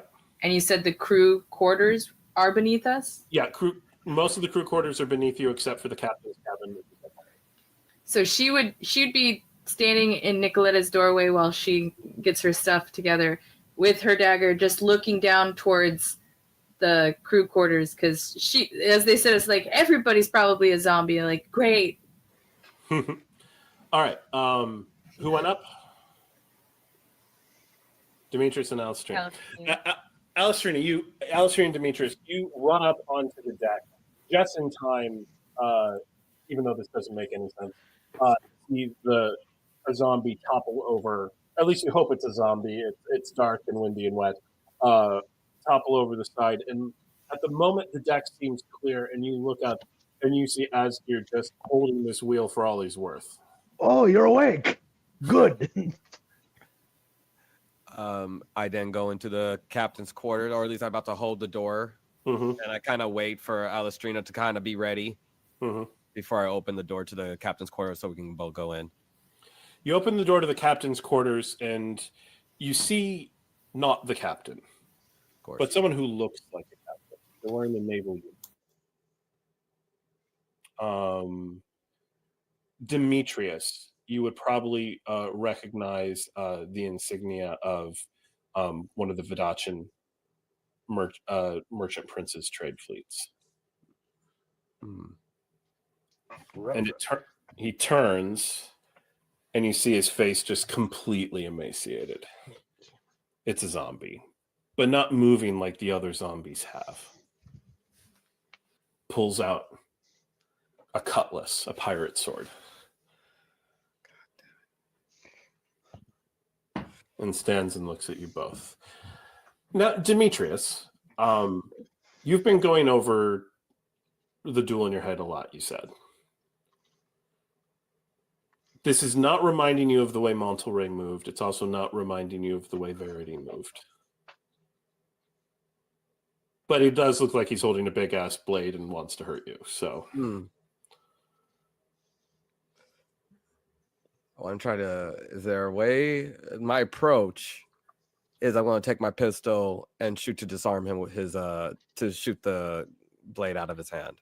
All right, that'll be finesse and aim. Alastriona, what are you doing?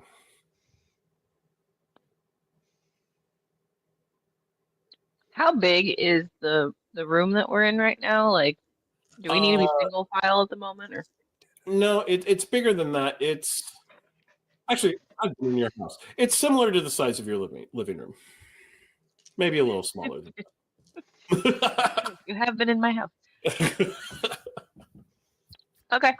Okay, so we don't have to necessarily be single file. She is going to. I would say that when she sees that he's trying to get his gun out, she's not going to try and go for it. She doesn't want to get in the way of a bullet. She's going to have her sword drawn. Gonna wait and see what happens with the bullet, and then go for like swinging, trying to get at him. All right, that will be your brawn and weaponry. Quick question: Does Demetrius have any of the Scourgebane left on his blade, or was it used all on that one zombie? Scourgebane, I believe, lasts for one combat, if I recall correctly. The information I have doesn't say how long it lasts. It just tells me what it does. Yeah, I'm not going to use it all up on one zombie. So yeah.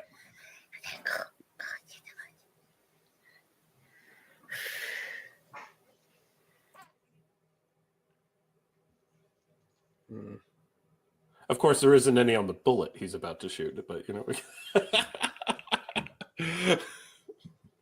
Three successes. You pull out the pistol and fire, and and you were shooting to disarm. Yeah. You fire and you watch as the bullet actually, it's a really good hit, hits it in the wrist, and you can hear the bone of the wrist shatter. And you see the whole hand kind of lurch, and it hasn't dropped the blade, but it's clearly, it doesn't have the muscles in place to control it as accurately as it had before. And Alastriona, your path is now clear. Okay, well, she got 3 successes. Okay. You move in, and you're actually going to do, it's trying to parry you, but it's having absolutely no luck because it can't really control the sword that it's holding. And so you're making slashing moves, and you manage to get 3 hits in. It's not down yet, but it's pretty well diced up. And as you are stabbing into it, it gets flushed open, and liquid comes out, not blood. It's dank, but there are along some places along the shore in Inishmore, there are saltwater pools that have just been abandoned by the tide, and just have all of this dark, decaying stuff. It's brine water with decay in it. It's similar to that, and you get the impression. And now that you are this close, as you're looking at it, this looks like a guy who was drowned a long time ago.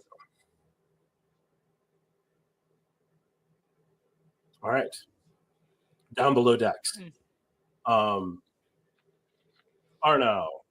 it's just you for this first round. You run down, and you can see on the far end of because the stable, the horses came on through a door in the side of the ship, and specially crafted for this. And so almost the full length of the ship is between you and Mordaunt. And you can see Mordaunt kicking and doing all right for himself, knocking these creatures off him. It doesn't look like he's been bit yet. You would guess there's probably at least 20 undead between you and him. This looks like most of the crew. Well, they've never met a Leaguestra duelist now, have they? So, Arnau is going to draw his axes, and he's going to slide towards one of them, and he's going to attempt to rip the legs off of one of them with one axe, and then try to rip the leg off of one of them with one axe, while because he's a two-handed fighter, also dig his axe into the arm of another one. All right, that sounds like finesse and weaponry. I'm so glad that's a good pool for me. I feel like I'm in significant degrees of danger here. There's 20 of them. That's a big pool for Elmo. That's a really big pool for Elmo. Also, Vinegar? I was hoping for panache, but I'll take finesse. I'm not showing off for anyone yet. Then Verity's going to get here. Yeah, with that approach, I would have thought about panache if any of these weren't undead, unless you're trying to impress Mordaunt, who's like, damn. Yeah, it's cool. That's my owner. I like it. Okay. So Save me, Daddy, save me. That.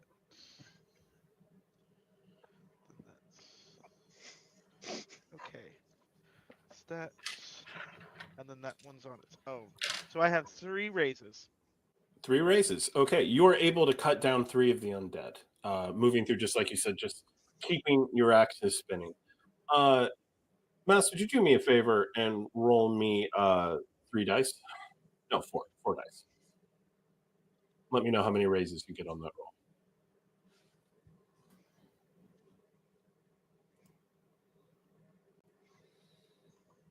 Mordaunt manages to take down 2 of them with his kicks and stuff like that as they go down. We're already 4th of the way there.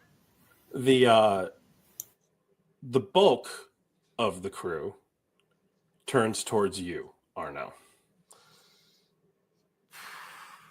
He's going to be fighting. You took down 3. You take 7 minor wounds.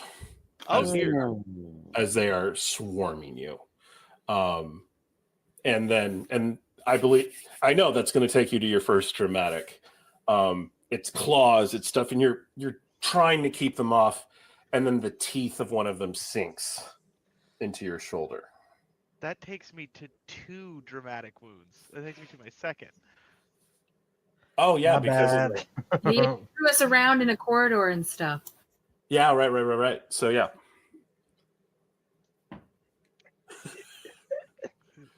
All right, I don't want to hear nothing about people liking it rough from now on, all right? You just got you're being mobbed. You got bit for 2 dramatic wounds. What is Arnau's? Like you don't get to do anything until your next turn. What does Arnau do as the teeth sink into him? As the teeth sink into him, I can't do anything until my next turn. So Yeah, this is all flavor. He lets out a really quick, like not even a quick gasp, a really drawn out gasp. He's probably also being ripped at by claws. He lets out a really, really strong gasp, and then a look of extreme anger as he turns to the zombie that bit him. He says, I really hope that the Allfather gives you some sort of mercy, because I sure as hell won't. No scream. All right. So, which is impressive because I've seen Chandler play Dead by Daylight. So we. All right. We're going to go back into the corridor. Nikaletta and Verity. Nikaletta, your shoes are on. You hear the commotion downstairs. You hear Arnau talking, but you can't really make out what he's saying. You haven't heard anything more from. No, you hear a gunshot from up above. And I don't hear the horse screaming or anything. Like I don't. You do hear the horse screaming. There's no missing the horse screaming. No, Verity would probably like be dragging Nikaletta like towards below because there's 2, maybe 3 of us up there and only 1 down there. It's like, who needs help? Fair. I'm gonna say that she didn't realize because Kelsey didn't realize that only 1 person went downstairs. So yeah, no, down we go. But he was like, my horse, and we were just like, okay. Nikaletta, you've seen people mobbed by the undead before. And as you come down, you can see the clear signs of a bite on his shoulder. Now, this isn't like modern zombie movie. Bites are not immediately infectious, but if he dies, there's a real potential for a problem. Yeah.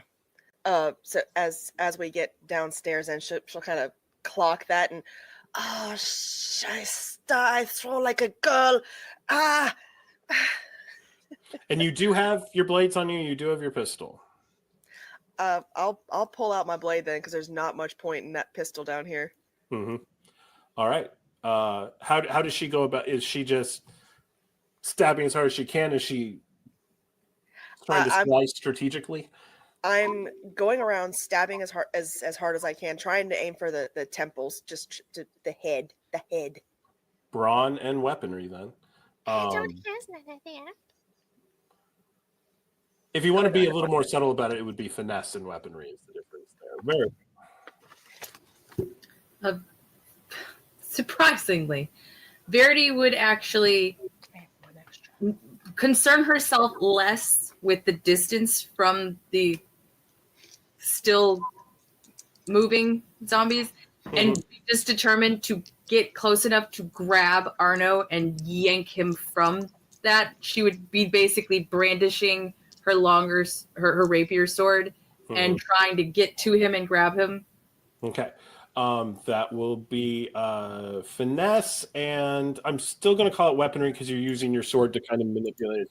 She's trying to like create any amount of space between her and them while also entering into because he's being swarmed. Being swarmed, So you have to cut your way to him. She's gonna try and literally like make one hole and then get him and then try and remove him. Arnau, you hear primarily you hear Nikaletta swear and Eisner, and you can hear them moving in on you. What are you doing? Arnau, is there anything around here that would potentially make fire? Not that you can see. There is a torch, not a torch, a sconce near. It's how you can see Mordaunt. He's gonna take some skulls right now, especially the one that bit him. He's taking some skulls. All right, brawn and weaponry as you're trying to fight your way clear. Okay. So just cat butt. Right now, just slash crash, as you do as leagues 4 are doing. raises. That was 2 a good raises. roll for me. That was a really good roll for me. I did 2 10s. I only had 2 dice to roll. Nice. So that's 1 raise. That is okay. So that is 2 raise. 3 raise. Only 3 raises. So It was 4, so 5, close. 6, 7, 8, 9. You all are able to manage to cut off the rest of the swarm that is around Arnau. All of you moving in, working together very effectively. And Verity, Arnau, you're not going to have as much a chance to see this because you just got bit. You're being swarmed. You're not really paying attention to much of anything other than kill all of these assholes. Verity, you see a side of Nikaletta you have not seen before. There is an anger there that you have not seen before. And also a precision. These things are being hit. It's not that she's hitting them particularly hard. She's hitting them correctly. And you all are moving around. There are still... Oh, wait, hang on. Roll me another 4 dice, Verity. Sorry, I could have asked for this earlier. Another 2. There is 1 zombie left alive, and you see Mordaunt has some scratches on his sides, but he is still up. Just real quick, Nikaletta. Yeah. How do you kill that last zombie? Like you said, it's not so much that she's got any brawn whatsoever to put into this because she is a very scrawny little blonde girl. But when she digs the dagger, if I can speak, what is wrong with me tonight? She digs the dagger into the temple of this thing. She kind of like twists it just a little bit and she just drags it down and she shoves it off of her blade. She just spits on it. And you all can literally see the moment when the magic leaves the zombie. When it goes from being fighting what's happening, and all of a sudden it's like a puppet with its strings being cut. And it just collapses to the ground. Mordaunt and the other horses. One of the other horses is dead. There were 4 total down there. Actually, no. You all, how many of you have horses? Would have brought a horse on this particular trip? No. Okay, so Mordaunt was the only party horse that came on this particular prom. Party horse. And there were a total of 4 horses below. One is dead. The other 2 look pretty hurt. Mordaunt's doing okay. My darling Mordaunt. Oh, what have they done to you? Oh. I don't give a damn about that horse. Verity is not letting him even move away towards his horse. She's holding him, and like she would be rough with you once that last zombie was down. She's like grabbing your hair and tilting where you were bit towards Nikaletta for whatever light source they have. Like, fix it now. You can We'll put get this to that. We'll get to that. Going back up above, Demetrius and Alastriona, you are on either side of this waterlogged monstrosity as it's kind of staring at both of you, and I am going to spend one of my evil points. Question: is this the thing we're fighting? Would this be a villain? Yes, this would count. Then I would like to use my virtue, Victorious. Activate your virtue the first time you wound a villain during a fight. There you go. So, yep, because it can use villain points. It is a villain, and so it takes a dramatic wound in addition to the wounds you normally deal. the sword that it was holding drops and clatters uselessly. And actually, as you look at it, it was very rusted. Like, this probably was not going to be very sharp at all. It wouldn't be pleasant to be cut with it, but it was not going to be very effective. The shattered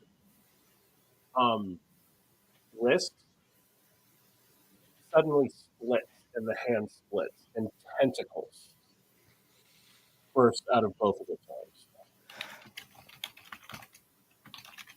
as it makes a turn and goes to swipe at you. Demetrius, Alastriona. Blade in hand, trying to kind of duck under the tentacles to get in close to see if I can chop off the head. All right, and that's brawl. I mean, not brawl, buckery. No. Alastriona.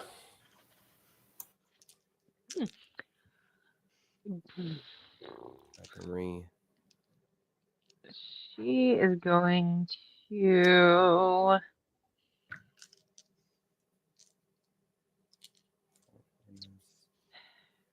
Let's see. She's going to start like swiping at all the tentacles. She's like, we're just gonna get rid of all of these extra limbs. This feels very painful in Seraphina. Not the tentacles, not the tentacles. They probably spent a lot of XP to get those tentacles. All right. That would be your usual brawn and weaponry. Mm-hmm. It's like I do that on purpose to get my extra dice.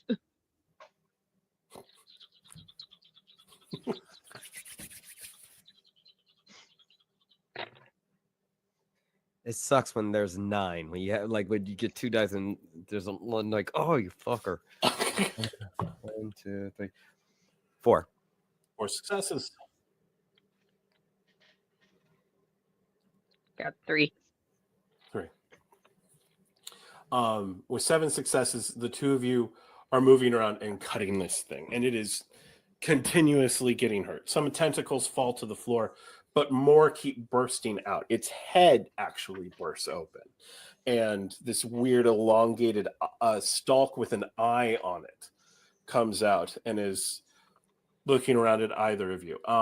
Demetrius, you come in and you give your first very, very dramatic draw of the blade, ready for what Nikaletta gave you to do its magic. Nothing happens. And the cut goes along, and I mean, you wound it, and that briny water comes out of it. You've done wounds, but it is not reacting the way the ghoul did to the tincture that you put on your blade.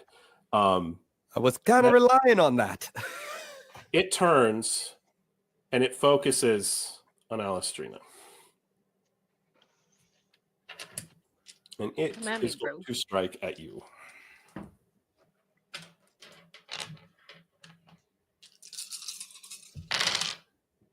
Come at me, bro. It's going to roll like balls. So that could have hurt a lot worse than the 2 minor wounds you take. Does that get you to your first dramatic? No. Okay. But I'm 1 point away from dramatic. Yeah. So actually, we're going to go ahead. Our lovely producer helped. And Alastriona takes 2 points of minor wounds as the tentacles coil around her throat. And it This is starts quite a- lifting her up off of the ground. This Next is round. quite a sight. I've got tentacles around my throat and my titties out. That's great. Is it Thursday already? It's like, Her titties are not out. I took that off. Go away. That's weighing me down.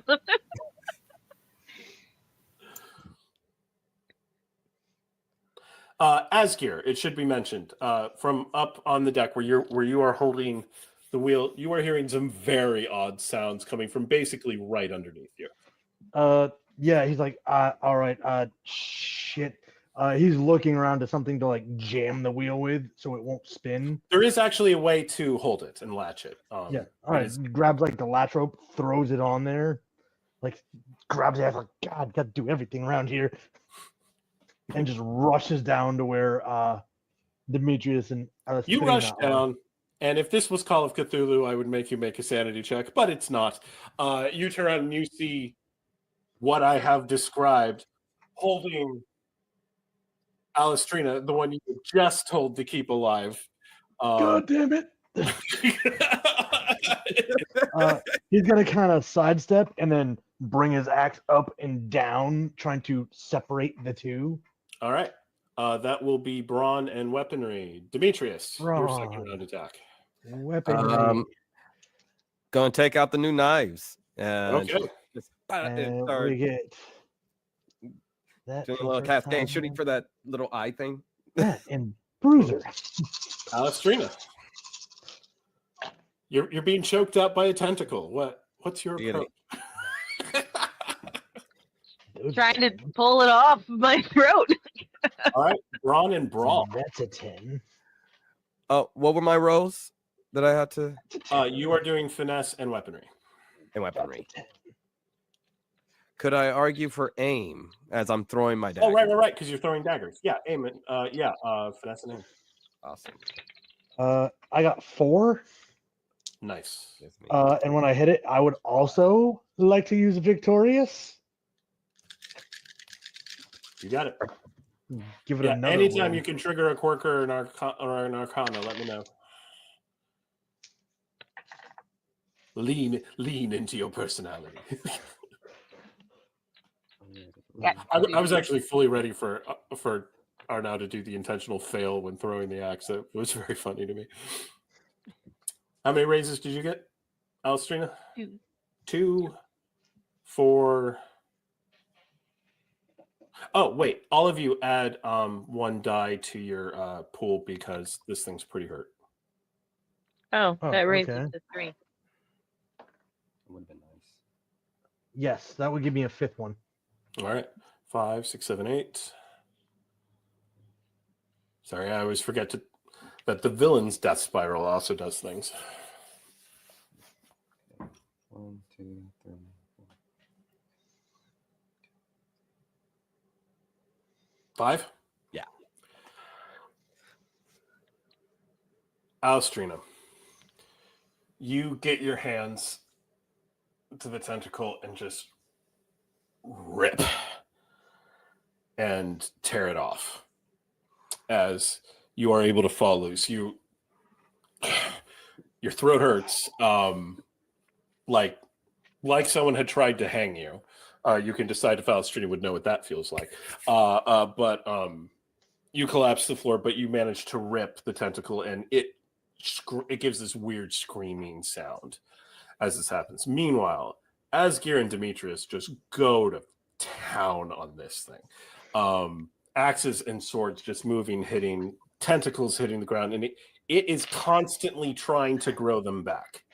But with everyone that gets lopped off and every new one that comes out, the brine that is coming out of it, the flow goes a little weaker and it's getting dried up and crinkled until finally it kind of collapses down to the floor. It's the eye stalk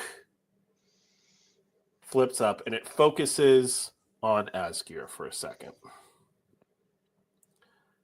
The eye then opens, similar to the Demogorgon's head from Stranger Things, and gives a very weak. There's a reflexive like kick, like fuck Yeah. that. And it is dead. Nope. And all of the salt, all that brine that had been pouring off of it, all gone, dry, with a residue of salt left behind, like salt water left to dry on the thing. And there is quiet.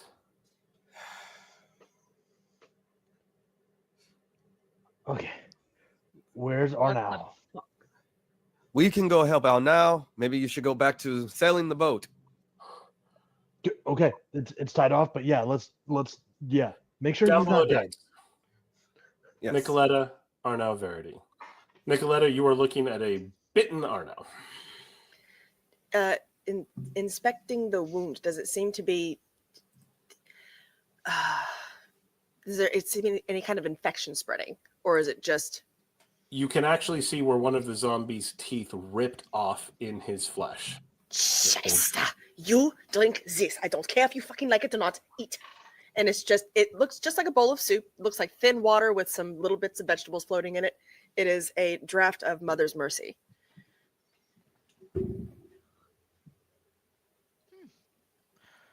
Well, bottoms up. I've definitely had worse investing by Asgeir's hand. he's gonna start drinking. And while he's drinking, oh, go ahead. It is just thin soup. It is very bland. It has next to no flavor. It's boring as fuck. Oh, I expected that to be horrific. Then once it tastes bland, he's gonna be like, "This isn't half bad." I'm just gonna down the rest of it. You feel you're still hurt. Your wounds have not healed. However, there is an odd sensation, like there was something wriggling inside of you. But instead of it was in your chest or in your arm, it was like it was wriggling in your soul. And as you drink the soup down, the wriggling stops. And you Context.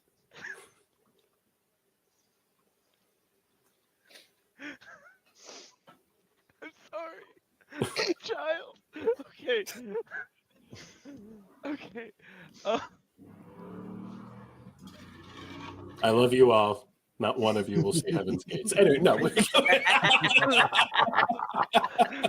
I don't care. I'm going to Thigh Hollow. Thank you. As Arnau finishes downing that, she kind of like she gets very much so in your face. I'm sorry, but she's just like looking at your eyes, looking at the wound. She's inspecting to see if there's any. You see the telltale black veins in his irises, and you see them go away. Oh, thank goodness. You move quite well, Nikaletta. Wouldn't you say so, Verity? I think she's got the talent. Yes, talent. She's got lots of talent. That's what we will call these mysterious things that you just drank without question. It was just soup. Will it kill him or will it give him a peaceful death? Did you tell him? I do not have anything that. She stops and thinks through her things as I double check my. She's like, no, everything I have is very cruel death. Yes. No, there was no taste of arsenic. There was no taste of arsenic. There was no taste of. There was no taste of. The stream. Anything that would be a quick death. didn't taste anything of that in there. Well, thank God there was no almond in that soup. Yeah, there's no almond tasting either, which would be the telltale sign. Mhm. Arsenic, yeah.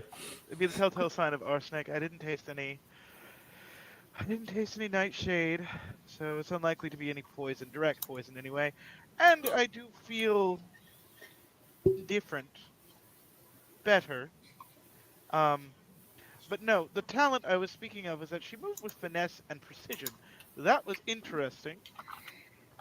I have lived with the scourge of these things most of my life. This is not new to me.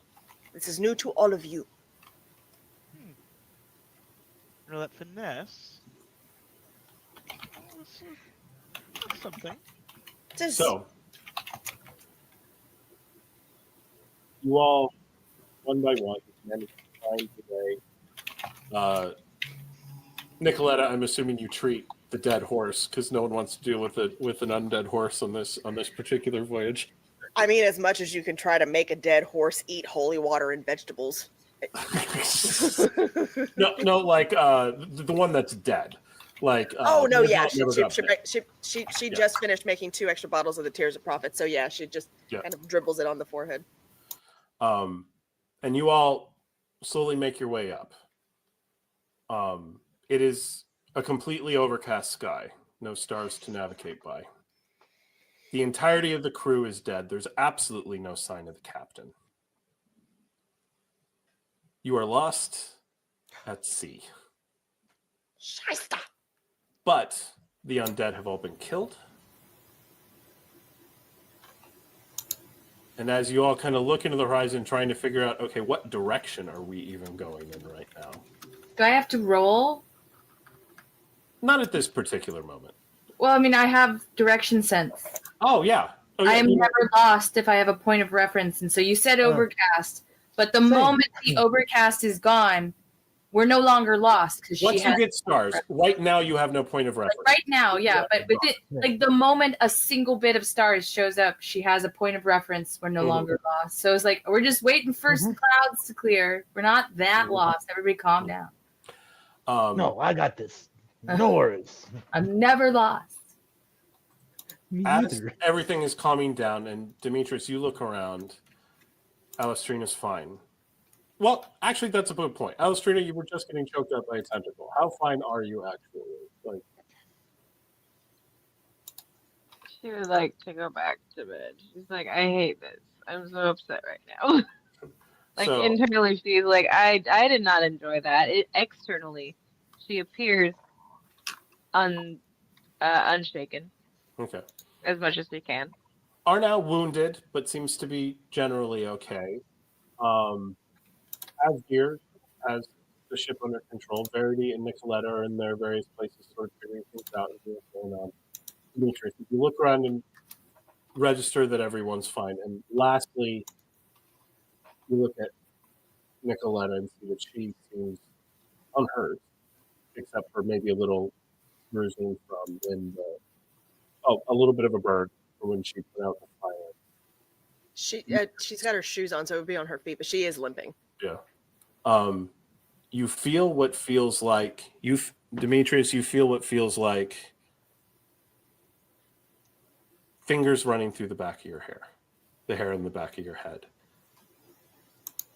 Kind, fond, and a familiar voice says, "Thank you." No, the familiar voice says, "Dankeschön." And with that, we are going to bring this episode to a close. Thank you to Basics for the Game for hosting us. I'm sure everything's fine drifting on a boat that had undead on it in the middle of the sea. Thank you so much to all my players. And until next time, keep playing more games.